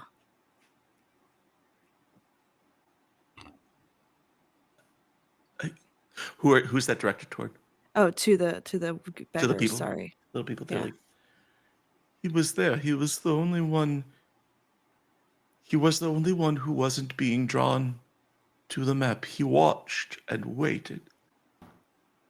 Did he say And then- anything? No, but as we are pulled in and we get closer to all of you, and then there's an explosion or something awful happens, and we all die, and then we wake up and it's been 5 minutes, we try to sleep and it happens again, and they sort of give up in defeat, and they sort of like sit there. How about this? How about we find y'all some real good drugs to knock you out? Are you some sort of social worker? I can What? be. Technically Do you want me to be? And then, just to get you like nice and relaxed so you can sleep, I'll Could give we y'all some see it? free haircuts. Could we see the map? Maybe if we saw it, the dreams would stop. She didn't say map, she said drugs and a haircut. That is a freebie. She's giving you things.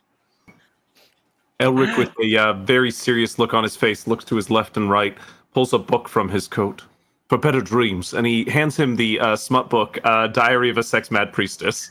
Yes, excellent. They take it. They say, "Oh, all right," and they sort of look down at it, and then they all sort of like start wandering away from you, not quite convinced, but you seem to be able to move on at this point.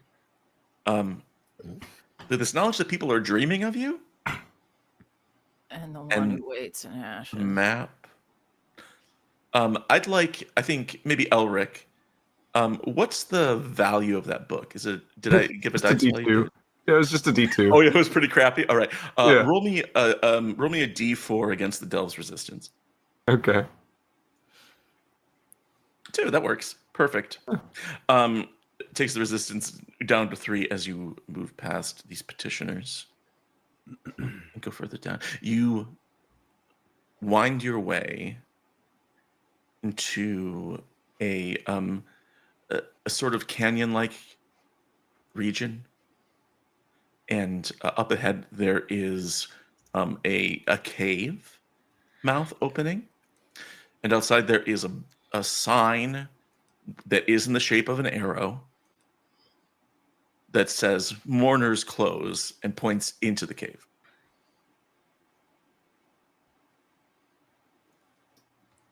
Right, so we come back when it's open, correct? There's a sign below that says "Open." God damn it. You think it's close to the heart's biggest ball of yarn? That and probably the That's- heart's largest chocolate chip cookie. Those are both terrifying plots for some other campaign. Oh, okay, cool. Hold on. Can you say it one more time? I'm so sorry. I like my Sure, audio sure. processing A fucked up. cave, like a tunnel leading down into a cave, and there is an arrow quite blatantly pointing the way into the cave saying Mourner's Close, this way. I mean, so we're going in, right? Like this is the right way to go. Either that or it's a very elaborate trap. And if that's the case, then I mean, we kind of deserve it. So We've been going into weird holes this entire time. I think we can do one more. that's what she said. Up top! Yeah, especially Bill. No. Does anyone? yeah. This is important. Does anyone return Jezzy's high five invitation? Yeah, group high five. Okay, Yeah, group high five. five. As your hands touch, Like Oh, the no. 7-way scissor. like a 7. Oh, yeah. That was magical. High five. As you all scissor, there is a sound from deeper within the cave that sounds like a sonic boom. It's just this boom, like it's a very low Michael Bay, deep, weird sound. And you feel something coming this way, like a wave from a bomb or something like that. What do you do? Get down. Wines drop shield and braces. You drop shield, you brace, other people are sort of holding fast. And then down the tunnel, in not a directed way, but in an explosive sort of burst, comes a horde of what only Toby recognizes as his orphans, or at least a multitude of orphans, as if they were released or expelled. Toby, you imagine as you see them bearing down on the group, this is what it feels like when you reach your zenith.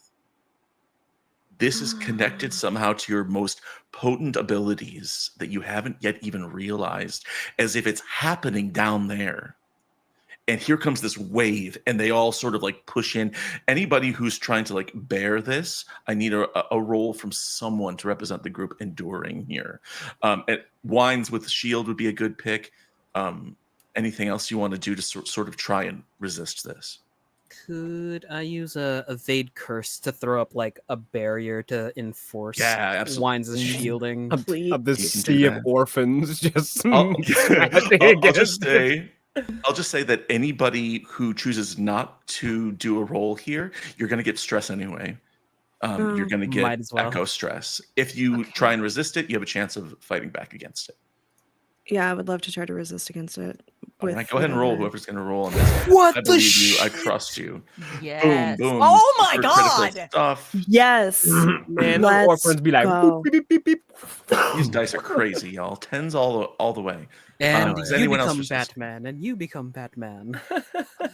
What is going on astrologically? Hold on. What transits are happening right now that's causing all the speakers? I've got so Bill and Wines take no problem here. I would say that with your critical successes, I'm awful. I'm an awful person. You can pick one other character to shield. Oh. Oh, yay, yeah. Okay, I rolled a 6. However, finally, Yes. I have a deep apiarist ability here that allows. Okay, what is me- it? It is called Sacred Geometry. Ooh. Tell us that. Tell us it. Tell it us. Tell it us. Multiple futures swim about in your head, and you pick that which is most advantageous to an outside observer. You move unopposed and uncanny when you are rolling to inflict stress on a delve or an adversary, to remove stress from yourself or an ally, and you roll a 6. You can instead count that die as if you rolled a 10. Yes, You're you doing roll the, a 10. Absolutely. So as this wave comes on, that is enough to block it for everybody if they want. Yeah. Like Elric, even with your success at a cost, you could take no stress if you want to be pulled behind a shield or something like Yeah, sure. that. And Jezzy, what does it look like as this wave of ghosts hits you and the bees negate it? I feel like it's one of those very weird, sort of dreamy deja vu moments of like Mhm. of recognizing, oh, I have seen this before somehow. Yeah. Nope, not letting that happen. So yeah, I think they just sort of swarm in front of her and almost pull her, as if the bees almost sense it before she does. Excellent. We're gonna say, just to work the portents that Elric had into things here, is at that moment you see one orphan lingering behind, and it's very unsettling as it crawls towards you backwards, arched back, with its head hanging down, and crawls towards you before separating. So what that means is, let's roll against the delve. I'm going to have Elric do it, but you can do it with mastery. So you can roll 2 and take the higher one. Okay, Or actually, you know what? Roll me 2d6 and you can use both. Okay. Those crits with those ridiculous crits. Nice. There's 2d6. 5. And the resistance reduces down to 0. You have found the way to Mourner's Cove, but as you press down along this tunnel, the walls of rock soften. They're still rock, they're still like, but they have sort of this vibe of being a little bit fleshy, like the heart is every once in a while. And then up ahead, you see in this tunnel there are pieces of art hanging on the wall. On either side, there's framed pictures up ahead. You keep going, and the first one is a flyer advertising the Ghost Boy and his local appearances at a local haunt, at a local haven. Where it's to speak with the dead, know your future, come meet Tobias, and like it has a picture of a little boy on it, but all of you see the word Tobias. and you realize, so this is one of what appears to be several more. It's kind of like they've got those old band posters that you would hang up in your college dorm, with the tritone ink, like mass printed Jimi Hendrix, like all that stuff, but it's for Toby. And they've put them up here as collector's items, hung all the way down this tome. You're famous, Toby. You never said a damn thing. It's complicated. How do you complicate being famous? Oh, We could have utilized that I a know long this time one. ago. You become infamous. I was gonna say do a lot of drugs and make a lot of mistakes, but Infamy. That's me. Eventually, it seems they ran out of gig posters for Toby, and they moved on to portraits. Oh. So one after another instance of Toby, older than he looks now, set in, oil print and Incredible. seated by a fireplace. you look real distinguished, buddy. This one's actually very nice. Bill will pull out a knife and he'll just start to peel it off the wall. I don't. Do you not want? That's mine, technically. Yeah, we'll take it with us. It's very nice, very distinguished. I'm Yeah, not okay. joking. I actually like it. Okay, yeah, that's fine. D4 niche. Portrait of Toby. I'm gonna hang this mean- back up in the lighthouse. Yeah, you should. How It's long gonna did you have add to their sit make- for that portrait? I haven't sat for it yet. But then how did The heart's weird. No, we're not gonna chalk this up as art is weird. This whole damn thing is weird. Is this your cave? Are we in you? Please never say that again. Then answer the question. I think this might be my cave. I think So we are in you. you're That's is what this another that's what is they this said. another hole? Sometimes- So are you saying that you want Bill to explore your cave? Should I buy you dinner first? That's what she said. One more time, every This time when you high five, it's just a high five. Okay. I think whatever's going on here is the same reason that Bill could come back and assassinate himself. What? Wine just has both hands on his head, like just what the hell? The going heart is weird. We know this. Why is this a surprise? It's just this loop of killing each other, seeing each other's heart. That hasn't happened for you, or for you, or for you. Point to the DM, or for me. DM points back. Wines, where did you go? You just blinked for a second. Rami says, "No, I saw it. He was pointing at me. Oh. No, this hasn't happened for me. It's very strange. Although the art is excellent. You really captured what will be your good side, I think." Thank you. And at that point, you realize that two things. The walls have now sort of bled into more of a canvas vibe, like thick canvas, like a sideshow tent canvas or something like that. And up ahead, around a corner, you are being watched.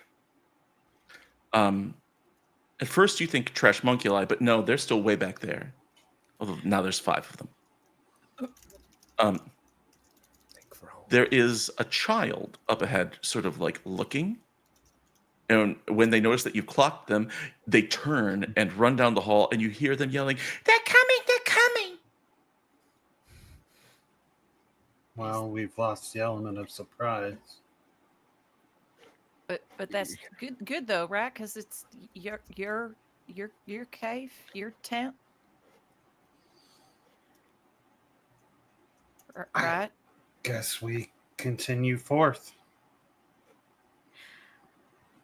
You move forward, and as you press your way down what is now clearly like a tent jetway, you know what I mean? Like you're getting on a plane or something like that. But it's a corridor made out of tent. You start to hear up ahead. You hear music. Sounds like this. Oh no! Oh, Oh, no. Wait. No, cover your ears! Is this the carnival? I'm so glad that I have that tab muted so I don't have to listen to it. Yeah, you should have it muted. It's pretty bad circus oompa music. But none of you seem to be having any adverse effects, and you sort of breathe a sigh of relief. At least maybe Jesse does. That it's the carnival. It's not. It is instead what you see soon. I'm going to turn it down and keep it playing because it's annoying. What you see instead is that up ahead there is a crowd gathered of maybe 24, 3 people standing all around in a group.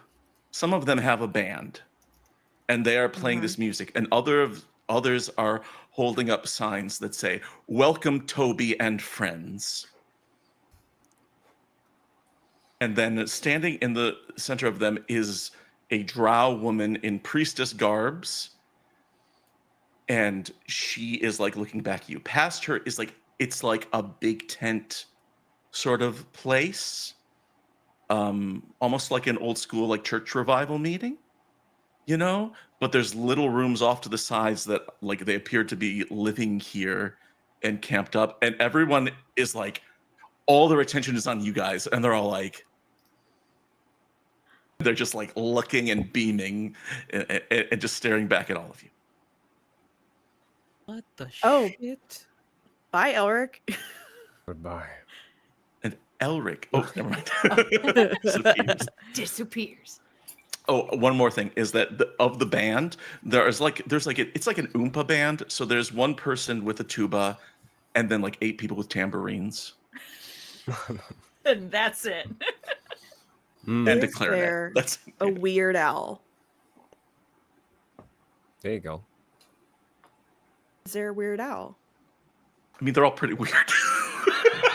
They're all You don't know if No. any of them are named Al, but one of them does have glasses and big like red curly hair. No accordions. No accordions. No. For some reason you don't. But the one person in the middle, this drow priestess, is like, she's the most excited at all, and you can tell she's trying to read the room of like, do I go forward? Do I talk to them? What do I do? Do I stay here and wait for them to come to us? And she's just like Push on the Toby balls forward. of her feet. I'm still limping at this point. Oh, sorry. I picked Toby up by his armpits and I waddle him forward. And as you get closer, and like you're closer to the music, so the music's louder, and you are approached by the priestess. She says, "Hi, my name is a priestess." And she like motions for the band until they stop the music. She says, "I'm Priestess Jagao." Oh, sorry, I'm Priestess Jagao. We're so excited that you're here, and aren't we, everyone? And everyone's like, "Yay!" And they all raise like little pennants and they wave them around, and they're like, "Oh my god!" And then like half of the people there see Toby, and then half of the other people see Elric. And when the people see Elric, they go, "Oh my god, it's Elric! It's Elric from the Sad Boys! It's Elric from the Sad Boys!" And they're like talking with each other really excitedly. And they're like pointing, and there's lots of like hushed conversations, and they're like, welcome to Mourner's close. Sorry. On behalf of the community of Mourners Close, we welcome you, the founder, to our settlement. And everyone gives a big round of applause.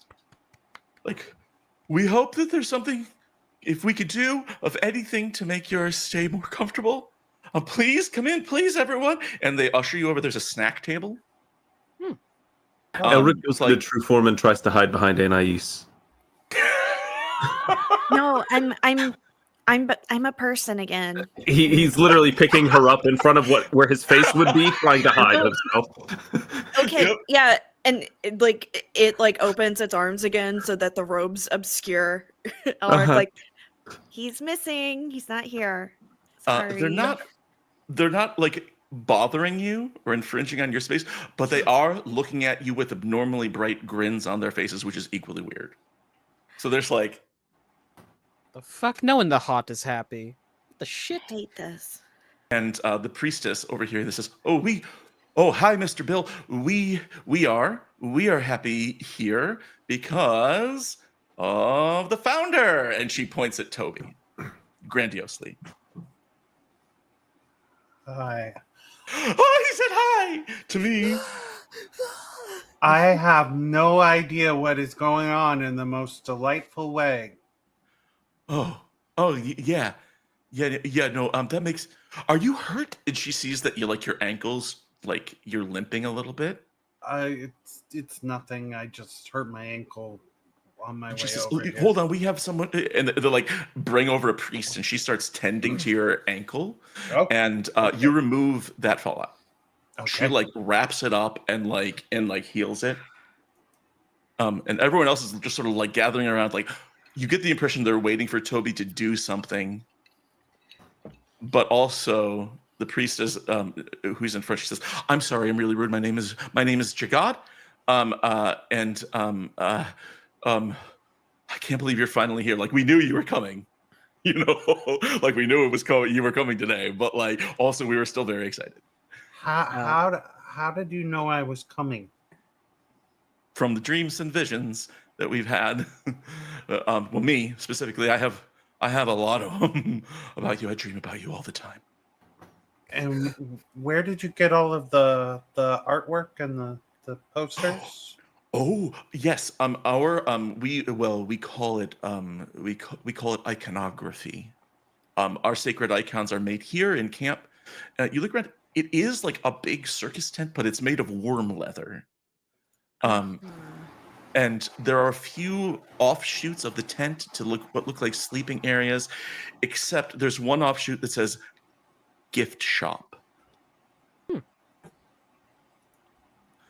And Jagad says, "I know, Mr. Founder, that you have so many questions, and we do not want to stand in your way of what you're going to do. But we also are willing to help answer any questions you might have, there's only it's like the scriptures say. For now we can only see partially, like looking through a bunch of orphans, but we know some stuff that you might want to know." And I'm sorry, I'm sweating. I feel gross. I'm sweating. I took a shower like 3 times today, and she's like mopping at her brow. Were you the ones that sent all those orphans through the cave just now? They all look at each other without recognition of what you're saying. The Sea of Orphans. They're big. The Sea of Orphans. The Sea of Orphans is the Sea of Orphans shall arise when the martyr makes his final sacrifice. That's what the scriptures say. But that's not today, because he's right here. She looks at you and doesn't answer, and smiles in a creepy way. I'm gonna go to the gift shop. Yeah. On you, I Yes, didn't please. like that Yes, one bit. yeah. Bill is going to tap Toby on the shoulder and just whisper in his ear, "I'm so not sorry for what's about to happen. By the way, he sustained this injury fighting off a massive monster. You should take the utmost care of our dear Toby. They're all mumbled. Believe in if you search your scriptures for the train-headed beast with the eyes that freeze." They say, "Oh, train-headed beast, yes, train-headed beast," and one of them, who's like an older, sort of nerdier type, comes forward. He says, "Yes, the accounts say that the founder did slay a Vermisian Night Watchman along with his group of friends and also an Elfia Vermisian Knight. And they all worked together to defeat it. It is in this chapter here, and they're like taking out their holy scriptures. And I it's love like the delineation. all the shit that his you've done. friends, I've done that every and an time. Like, I'm so glad I the went to the slow gift shop. realization Also that hit everyone. wines. Yeah. As Bill is leaving, he's just going to shove the headlamp that he got off of the Vermisian Night Watchman into Toby's hand and be like, have fun with it. Toby, you're left holding this headlamp, and they look and they go, "Oh no, thank you. We already have it." Oh no, that's from the Vermisian Night Watchman. That's a trophy. Yes. No, I know. We already have it. What the shit? Wait, what? We have it with the rest of the sacred artifacts. What the fuck? But he has it in his hands right now. I'm not. Can we understanding. actually? You know what? Wines. 1 second. They might have some. Cool Yeah, shit I'm over saying here. this. Like, okay, can you put me down, ever, please? I'm sorry. Wines is standing in front of the door to the gift shop, which is now like open and closed. Open. Yeah, looking back and be like, what do you mean, wait? There's things in there. Souvenirs. They have souvenirs of shit we haven't even seen yet. Do you I think haven't it's seen this, any like, of these souvenirs yet. But It's stuff you can slap onto your armor, you big dummy. Yeah, but if we go in there, like, we could get spoilers for the rest of our adventure, don't you think? isn't Even- that kind of the point? Wines turns around. The door closes behind him. This better beat the gift shop. I swear to God. We can still go to the gift Wines shop. goes into the gift shop. the. Oh no, you leave the gift shop. No. I'm turning around and going back to the party and just very yeah. disgruntled over the fact that we are not. They say yes. Yes, we have a collection of artifacts from the founder's lifetime that we keep here. But Can we see this collection? they look and they say, well, yeah, of course. But I mean, we do have to take care of some housework first. Some like like administrative stuff. Sort of bring you up to speed on what we've been doing. Give you our budget reports and our tenants Oh, and all the stuff that we live by. And then we're going to have to do the ritual, and then what ritual? the ritual of induction is when we welcome new people to the cult. And yes, it's a cult, and we're claiming that word back. It's not a bad word, okay? And she's not talking to Toby now. She would never say this to Toby. She's talking to everybody else. And all of the other people are like nodding, like, yeah, you're right. Cult's not a bad word. We should be allowed to use it. And they say, so welcoming you all in, we'll do that. And then, and she's like, and then the shrine up here, the altar up here, and they gesture up to like this altar at the front of the room. Here, Bill. Toby, go what does the get altar this. look like? What does a Toby altar look like? It looks like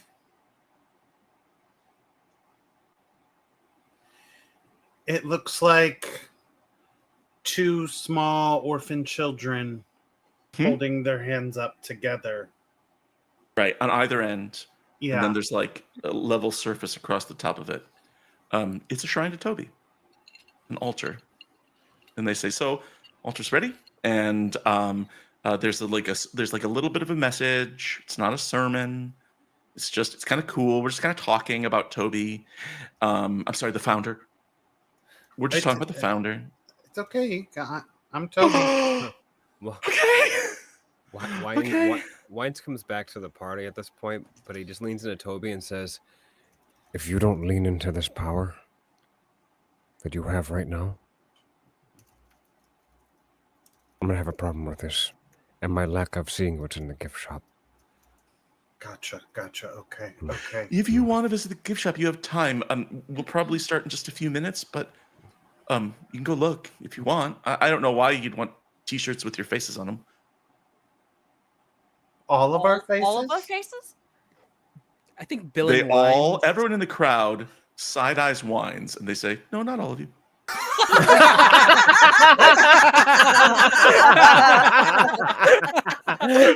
Oh my god. Wine's still looking at Toby, looks at everybody else, looks back and says, "The power.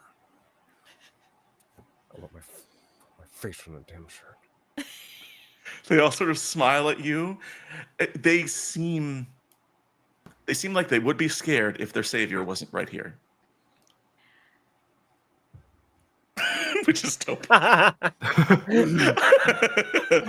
Wines leans in to say this to Toby, and when they look back, all of us have T-shirts with our faces on them already. Like we've just immediately. If you want to go over there, I mean, I could tell you what's in the gift shop. Yes, yes, please. Yes. There are definitely T-shirts with like different sort of like playful vibes for each different person in the group, except for Wines. And like they have Anais True Form plushies for sale. Yeah. How the And also wait, Spoonbill like CD mixtapes or something like that of Spoonbill's favorite music and stuff. And they have a Sad Boys line of merchandise, which is just Toby and Elric on T-shirts and mugs and refrigerator magnets.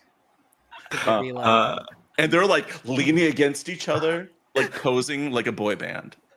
Elric absolutely buys like a triple XL shirt with 6 sleeves for his true form that has him and Toby like predator handshaking on it. Yep. Yes. Exactly. And there are plushies of the rest of you two except for Wines, but with every plushie, like on the tag, it says Toby's pals in a playful font. Like, you know what I mean? And they of course have Jesse brand honey for sale. Yeah. Yeah. Honey here is really good. They've got an apiary and everything. This gift shop sucks. You turn to leave. Yeah. As he buys some. And the of her door has branded this picture honey. of like Wines like going like this. He's like, "We're sorry to see you go." I absolutely buy Wines a Sad Boys shirt.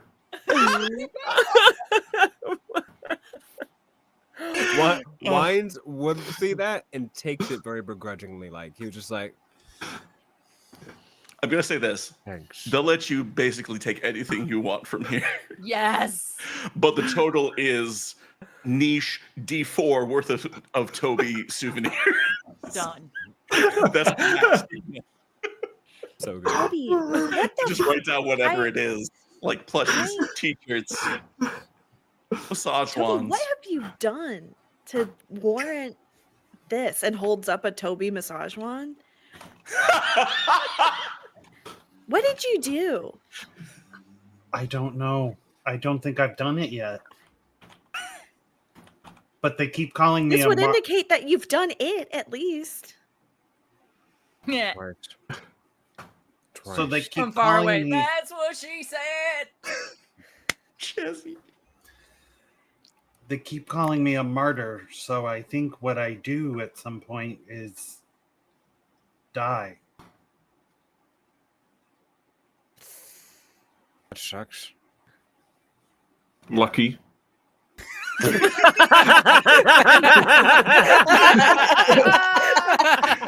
I think that we have to frame that with Elric saying that and the camera panning out slightly to see a poster in the background of Elric saying, "Gotta die, lucky."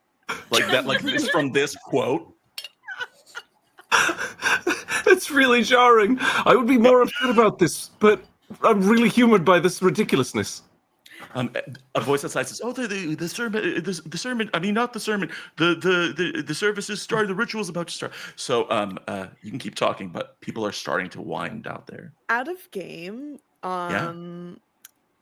did the camera suddenly turn into like Parks and Rec style? Yeah, I do that. I do that a lot. Comedic Okay. panning is such a That's underrated. man. No, it's I good. just wanted to make sure while Yeah, I'm that's playing through this exactly in my what it head. was. Yeah, okay. Yeah. Rest in peace, Everyone Jonathan is Goss. running out there, and Jagad, the priestess, she's getting up front and is like getting her notes together at like a little podium type of deal next to the altar. Well, I'm gonna go see what this is all about. You guys feel free to Hey, it's my place. Make yourself at home. I have my Do whatever t-shirt. you I want. have plushies of every single member of the group, and they also have a plushie of Larry. And I've got all of them. Yeah, they do. And my honey. I think And Jesse comes with Larry, like they're a package deal. Oh, I love it. Perfect. No. You can Velcro him onto and off of little Jesse's hand. Oh no! And there's even Helldiver and Trash Monkuli, but no wines. No way. Wine slowly is getting more and more just like it's like he's trying not to let it bother him, and he's like, I've done so much shit. I just want to add 2 things to the gift shop. One is a tiny umbrella keychain, but no wines. Yep, absolutely. Great. Yep, that's in there. And the Oh, other look, one, it's swines. swines. There's Swines like, to the wind. there's a bumper sticker for like there's like bumper stickers for wagons that says no wines, no problems.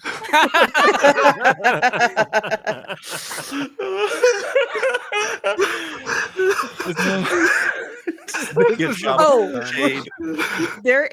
There's something in like mom font, you know mom font. Oh, that Live, says laugh, it's- love. It's wines o'clock somewhere, and it's just got wines like Look, you found something. Most of them are like under a table in a box, but you find some wines. I was gonna Clearance say it's on stickers. clearance. It's On on extreme clearance. clearance. No, not the clearance rack. And I had an idea for Amber. The person behind the counter says, "You can take as many of those as you want." and the last thing Bill picks up is a child's toy where it's you stick daggers in a barrel that makes Elric Trueform's head pop off if you put it in the wrong place. God, this is the best. It's amazing. This is like, you know how like some TTRPG campaigns love a shopping episode. This is the inverse of that, where Yeah. you guys are the things coming up with the merch. It's a lot of fun. So you all head back out, and Toby's going out to like check out this ritual. Is anyone else going to sit at and observe and hear what they have to say and stuff? Because apparently they're gonna preach. Yeah, I'm just curious about the ritual. I don't want to join, but No. Okay. I'll go watch in the back row with all my plushies. All right. Can I get like a little activity book and sit in the back row with everyone and fill in Oh, the- wait, of course we have a coloring book. Of course we have a coloring book. Yeah, they do have stuff for Toby's kids. And it's just little activity sheets with the orphan children shadows doing things. But it doesn't come with Help any this warm orphan colors. child find Toby's target by leading them through the maze. And He's what? oh, Toby's yeah, for some of you, this is the first time ever hearing about Toby's orphan children. This whole place. Jagao clears her throat, and the band finishes their latest Oompa tune. And Jagao stands up in front. She says, "Thank you, everyone, for being here on this momentous occasion. Before we start and recount the story of our founder, I would like for all of us to recite the tenets of the mourners of Tobias Molo in unison." And everyone says, "Oh," and they all say these things together. They say, "We rescue stranded travelers and send them out to protect the heart.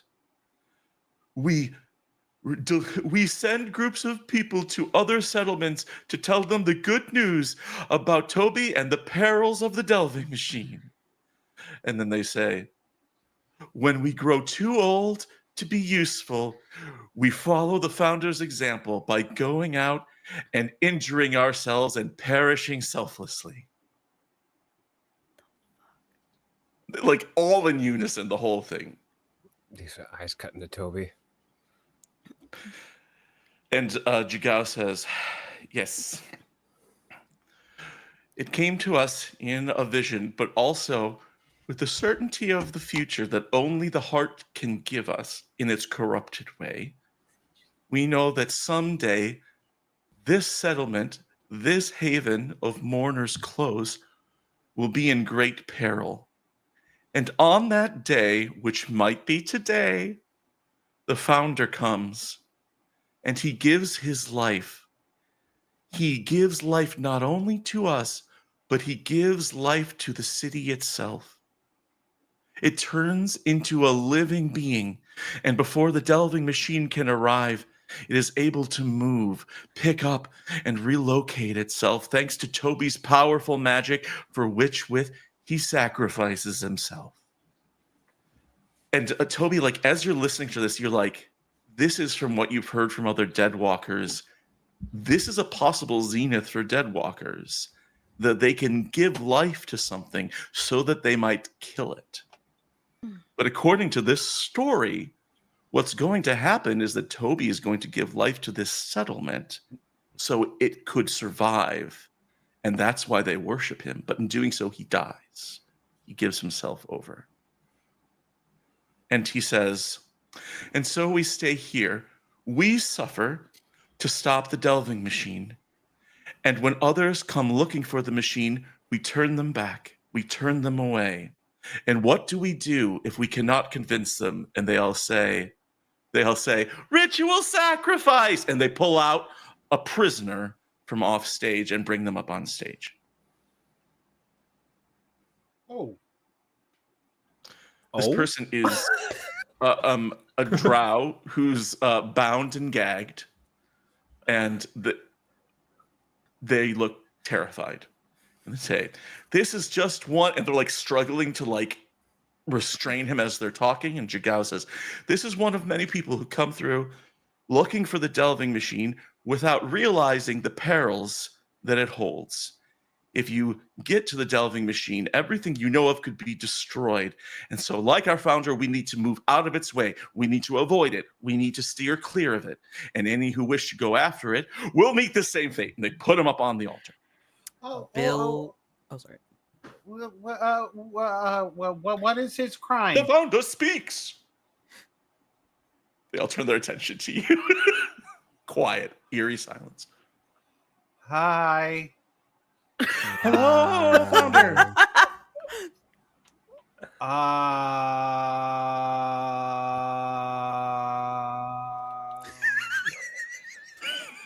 What is his crime? I think there is a brief moment when Toby lets out that long and people think he's chanting, and so a few people try to harmonize. And then when they realize that's not what you're doing, they all just sort of shut up and they look at each other and they say,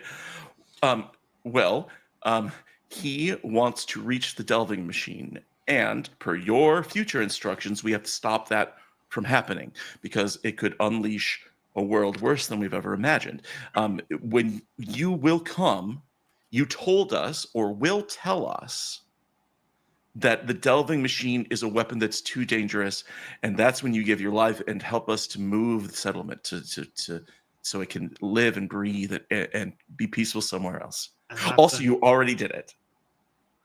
I already did it. Yes, and you will again, and you might do it right now because you're here, and that's crazy. I'm gonna stab this guy and take like this knife out. Toby, it is your sacrificial knife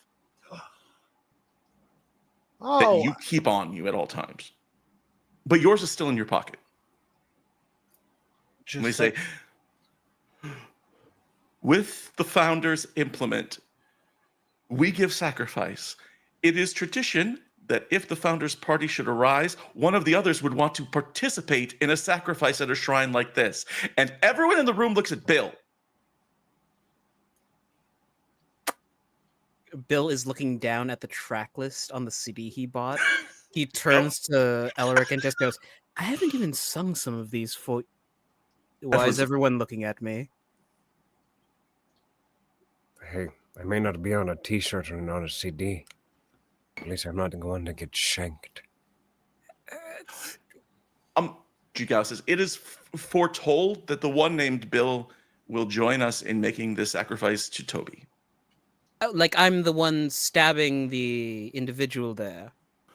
What? I mean, The scripture is really sort of vague on this. There's a lot of wiggle room. If you want to just help like restrain the person, that would probably be fine as long as you're part of making this offering. Sorry, there's a lot of things to unpack for me. This will be my first ritual sacrifice. Is it okay if I take like 5 to think about things? 5 what? Minutes?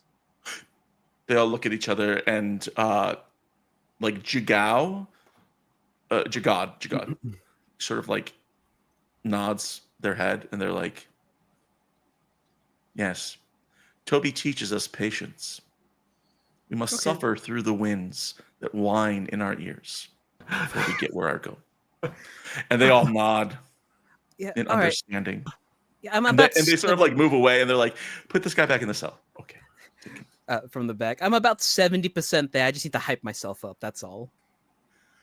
Yeah, that's fine. And a little girl standing next to you tugs on your junk mage robes. Sweet. Except he says, I couldn't do it my first time either. Oh, she walks away that's wearing a Toby t-shirt. so concerning. Anais, you have the most cult experience out of all of us. Is this typical? Not in my cult. We don't really do a lot of ritual sacrifice. We're more so just kind of about letting people pass naturally and celebrating their descent into decay. I don't think this is the right way to go. When you say that, Rami says, "Oh, see, that's interesting because I'd heard, what cult was it that you were part of? Yeah. I forgot. The cult of the Hungry Deep. The cult of the Hungry Deep. I think that's more of a sort of case by case basis. I think there are others in that organization that do enjoy a good sacrifice from time to time. Well, in my cult, in our local rituals, we don't really do much in the way of ritual sacrifice. We just kind of Turn people into beetles.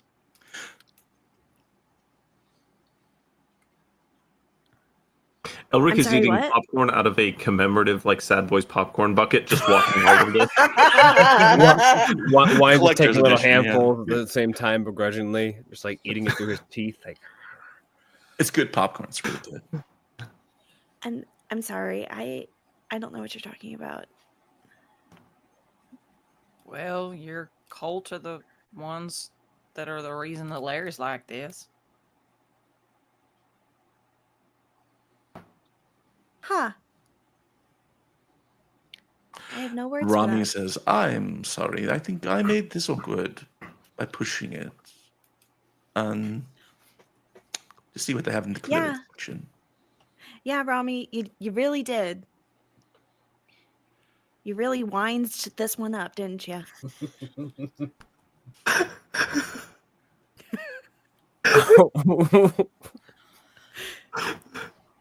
Awkward silence continues until one of the members of the cult comes over. It's just like, it's 5 minutes of awkward silence in the group where no one does anything.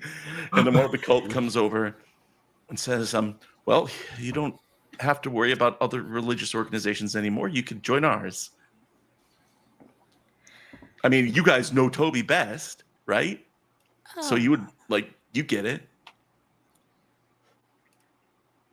I say this with all the love and respect that I can. Toby's my friend. And He's all of our friends.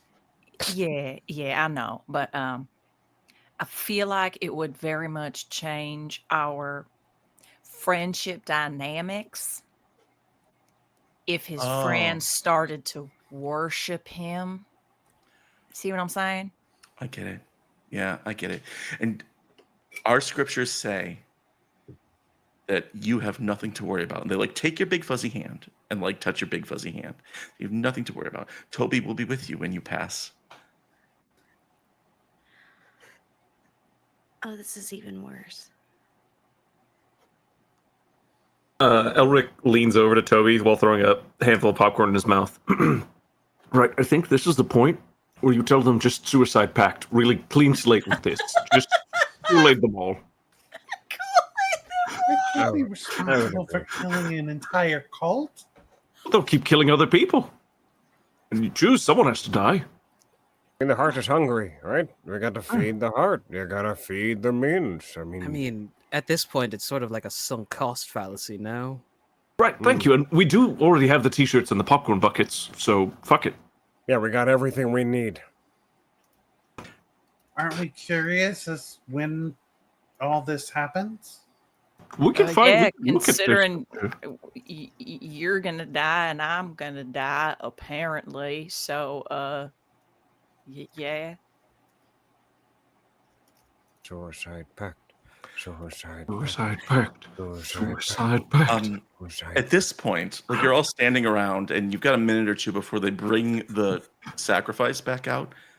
Wines, you see, you know how some churches, maybe you don't know, some churches have like the big like cathedral chapel, and then they have like smaller chapels or altars off to the sides to like saints or religious figures or stuff like that.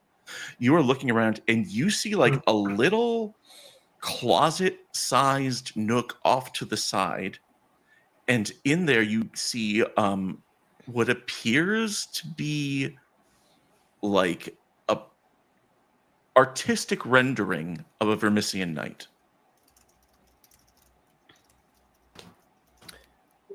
Wine slowly peels off for the group while the suicide pact is going, and just you hear silent suicide pact, suicide, and then he just kind of moses his Go way over.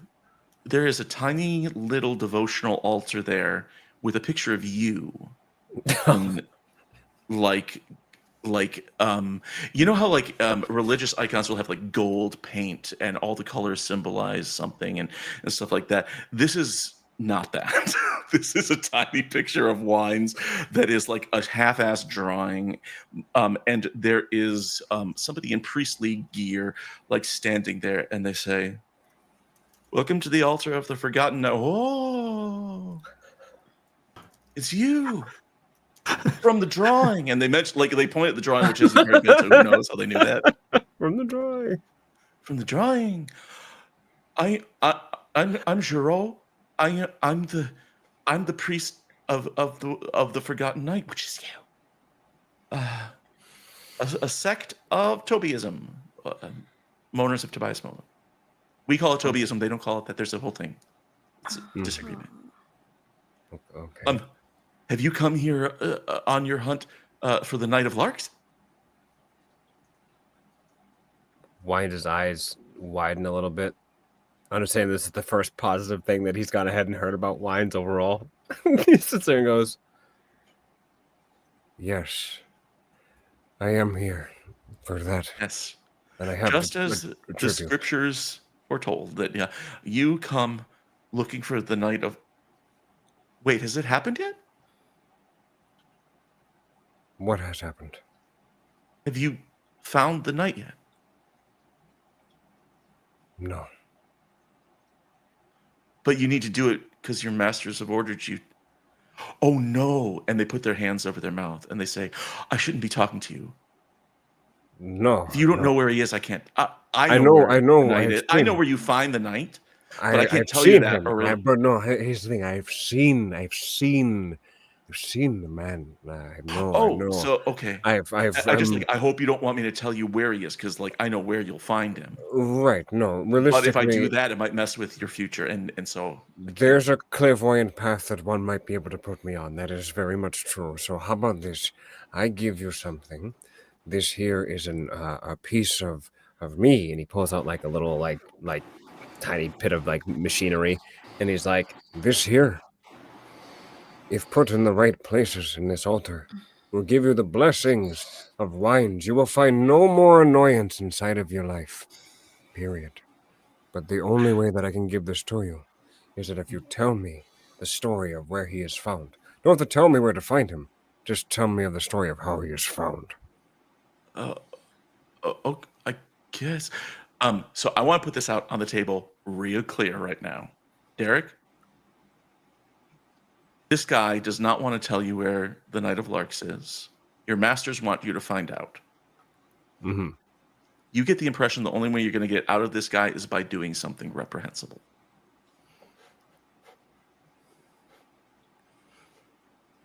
I'll leave it up to you. This guy takes his job very seriously, which is don't corrupt the wines line. Right? Wines, as he sees him contemplating for this, he puts that piece that he was talking about on the altar, or wherever, in front of the pitcher. But then he grabs on to both of his shoulders. His eyes get really wide. And I'm going to use my ability, Etheritic Field. And I'm going to impose a shock on him that is not so severe that it kills him, but severe enough to just light torture. Just light torture, to where it kind of just strikes the Right. fear of wine-like God into this man. First of all, safety tools in check. If anyone's not cool with this, peep it out. But we need something reprehensible here. Mm-hmm. So Wines takes this guy and sends a jolt through his body here. Yes, I would imagine that the jolt itself is consistent, but like as that consistency is kind of like getting more and more, Wines is just looking him directly in the eyes. For the first time, probably someone can actually see into the mask and see Wines' eyes, which is like big and green and just full of rage and duty. And he's gonna say to him, "A sacrifice might be done on this day, but there might be two." And I need a roll here from you to see how effective this is. As you are, to be clear, your intent here is you don't want to kill him. You do want to cause pain. Mm-hmm. So a failure could go either way. Oh boy. All right, I'm gonna go ahead and roll a kill technology. Yeah.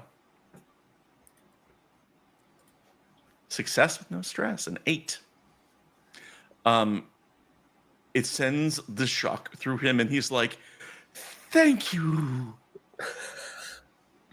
You don't have any stress there, but he has been inducted with pain here, and he forces a smile, and you realize that you'd have to do it again to get him to break. At least. This is dark shit here. Mm-hmm. Wines, as he says, thank you, he says, "You're welcome. Care for another?" Yes, thank you, sir. May I? Just hits him with another one. This time Zaps a little him bit good. more. All right, same severe. roll. They are two Success consenting at a adults. cost, which is that he's still alive because it's a success, and he is like, "Yes, all right. Maybe I've been fated to tell you." We're gonna take a D6 of supplies stress for you here. Okay. Just 5 points of supplies stress, then roll me a fallout. Take major supplies fallout. We can look through that between sessions because we're coming to a close here pretty soon. But I think that the short version is that ability of yours maybe you can't use anymore as it shorts out or something like that. That would be supplies fallout. Gotcha. So that's your major fallout, but you clear out all the other fallout. We'll look up the details of that later. Yes, But he says, "All right, I'll tell you," and he starts to write it down on a scroll. It'll take him a little while, but we'll have it for you soon. Meanwhile, back in the main tent, they're bringing that guy out again for the sacrifice, and then everyone starts going, "Shoo, Bill, shoo, Bill, shoo," Okay. and they're all chanting Bill. Bill shrugs. He heads to the front of the altar where they are supposed to sacrifice this dude. Sure, the sacrifice spot. The Bill? Flash zone. He's going, in one hand, he is gripping the holy icon of Incarn. He's never prayed in his life, but he really hopes they hear this. Mm-hmm. He flicks down the action of his pistol, loads a single bullet in, and spins. Okay. And he'll go, I guess it's up to luck now. Shit. All right. And you're gonna point it at this ritual sacrifice's head? Is he gagged in any way, or is he free to Yes. talk? What's the shittiest thing you've done, just so I could sleep at night? Pull the gag out. He says, I just want my mom. Oh. Bill. Can I use compel occult or compel occult to try and fib the bullet? Like, just if it's in that slot, slide it a little bit to the right. Ooh, yeah. You can do that next week. That's where that's exactly what I wanted. I think we're gonna roll between episodes. And we're going to come back cold in this moment of Bill deciding whether or not this beat is worth it. Hell yes. Hell yes. That way, we can come back next week and do all this stuff together. Thank you, everyone. Thanks for tuning in tonight. And thank you for making it the best merchandising episode of all time. Remarkable plushies. Oh my God. Like, I didn't know I wanted this stuff so much until I started describing it. You know what I mean? You all know what I mean. But we're going to be back next week. We'll be back with episode 8 as the hunt for the Delving Machine continues. And also maybe, I don't know, the Toby cult. Who knows what's going to happen here? These people are clearly Yeah, what the fuck? unhinged. Yeah. Thanks, Toby. Good job. Yeah, thanks a lot. Let's go around the group and real quick tell us who you are, where we can find you, anything else you want to plug, and then we'll just quick take a survey. Does Bill flub the shot or not? You know what I mean? Like, what's Bill gonna do here? So let's start at the top. We'll go in reverse order, starting with Ali. Ali, what's up, my man? Hello, hello. Hey, anything you want to plug tonight, or any thing you want to remember from tonight's episode? Oh, God. I loved Elric eating popcorn and stuffing his face, and Statler and Waldorfing it. It was great. To be honest, like, it was just amazing. The moment we hit that cult, it brought me so much joy. Toby has an excellent cult, and I just vote he kills them all. But each their own. That's the thing. They would be happy about it. I mean, they'd fight back, but like they'd be happy to be like, "Yeah, I died in battle." People, cults, they'd be weird. Ali, anything you want to promote or anything you want to tell folks about you? No, I think that covers everything. Appreciate it. Okay. Home address, social security number. Okay. Oh, well, in that case, yeah. Let's go over to Amber. Amber, Anais just settling into, like, the true form thing is pretty rad. Like, maybe just it's kind of the way I picture it as a feeling is like the fantasy equivalent of sweatpants. Yeah. It's just like you don't have to tense up so much. Don't you just want to go apeshit? Kind of. Yeah, that's what true form is all about. Don't you just want to be true form in it? Maybe Anais should write a book. But your true form. Well, speaking of writing, hey everybody, I'm Amber, also known as the Space Jamber. I'm not on social media right now because I'm going through therapy, but guess what? I'm also available to hire. If you want any nominated any winning TTRPG writer and editor, hey, hit your girl up. You can find me find my website, thespacejamber.cool. THESPACEJAMBER.COOL. You can find everything up to date. That's up there because I did that last week. Nice. Are you going to bug the folks at High Shelf to come run a game of Chew? You should. Maybe. Be fun. Shit. I might see if I can run one of the LARPs I'm running at Gen Con. Yeah, why not? Do the sexy vampire one. Fuck no. Online. No, okay, never mind. Let's move on then. In that case, we'll go over to our friend RJ. Hi, RJ. I love giving RJ that horrible decision to make, which is like, your beat is to participate in an offering at an altar. Here you go. I think I've come up with the most fair way to do it, and it is Doc, you pick a number between 1 and 6, write it in the group chat, and then I'll roll a d6 in the roll 20. I love it. I think it should just be me and you, though. Let's not tell Okay, these cool. other yahoos. That'd be fun. Okay. I'll just roll a d6 and you'll tell I don't me. want them knowing whether or not you actually kill this person at the first moment of next week. We'll Okay. see. RJ, anything else that you've got going on that you wish to promote? Oh, Mondays we are wrapping up our D&D 4th edition game where we are cowboys with magic and guns and magic is gold. I have become living chaos. At my beck and call, lightning storms descend. I accidentally wiped out half a forest with some icebergs. It's a great time. Sounds great. I established an RJism called the Ouroboros of good intentions, where you keep on trying to fix the thing, but it keeps on getting worse. Yep. That's great. Been there. On Saturdays, Sid and I are over at G Game Nights, where we're doing Blades in the Dark. There was a falling out between characters. Oh no! Oh, me and but RG's is it in characters, real we're life? good. We're good. We're good. Oh, good. thank goodness. I think Sid's character is literally the only thing holding the party together right now. By the skin of her fingertips. But after that, yeah, that's me. Awesome. Thank you, buddy. Fantastic. And speaking of Sid. Ah! I liked Jesse and burgers. Just sort of like autistic kid flirting. Yeah. You know, where they're just like talking about stuff and they're excited to share with each other. Yeah, it's just good stuff all around. I also like giving Jesse that ominous little like thing of like Toby's gonna be with you when you die. Yeah, that was great. Thanks. It's good. Anything you want to share with us about what you've got going on other than the stuff RJ already mentioned? Yeah. We also over on twitch.tv/game nights on Mondays. We will be finishing up our game prep before we start our Fistful of Darkness game. More cowboys, end of the world stuff.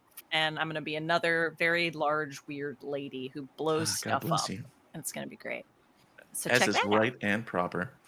out. Yeah, fantastic. Well, thank you for being a large weird lady on this show, who's also a hyena, who's also bees. Let's go down to Derek. I want to go to Derek first before we get to Benji, since it was a very Benji episode, a very special Benji episode. Derek, I love bullying wines so much because you've done a good job of making such an asshole, and this running gag of the cult being like he's like a side thing. You know what I mean? Just So to have good. that payoff tonight was with the gift shop was really good. Yeah, no, So absolutely. thank you for letting me do that. Hey, always a blessing to go ahead and explore that with you, Doc. Absolutely. I nothing is better than having the balance of yin and yang, the good scales of just being like, oh, this guy's an asshat. But here we go. Here we're not gonna glorify any of the things that you want to glory for. Yeah. It's amazing. Oh my gosh. Really. Absolutely Derek, what amazing. else have you been doing lately? Have you been on Wild?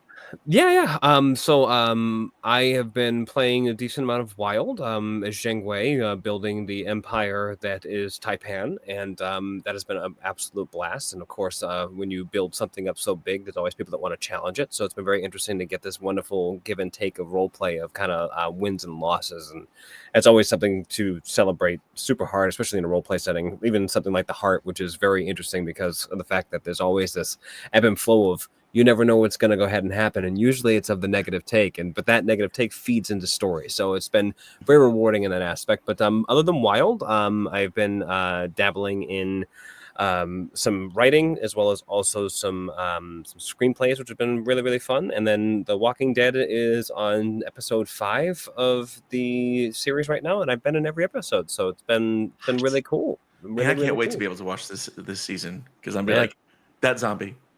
That one.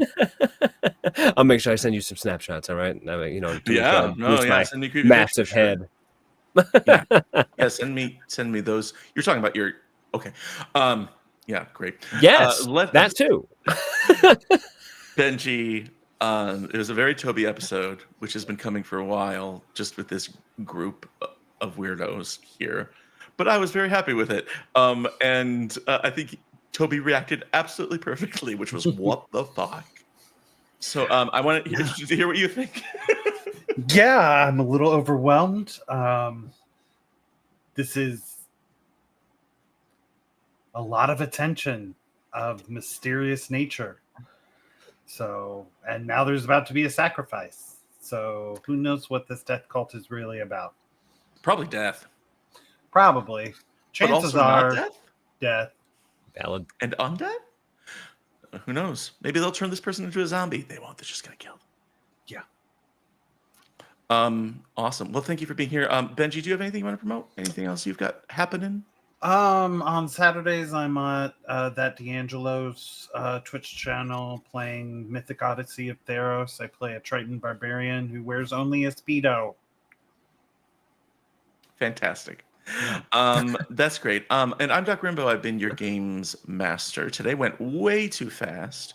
And I can't wait for next time. We'll be back next week. You can see me tomorrow over on Laugh Love Lindy's channel at 2:30 p.m. Eastern. It's UK time because a lot of the folks in the cast are UK, where we're playing Call of Cthulhu, our Tracks of Terror campaign. We are out of our time bubble. No more dinosaurs that we know of.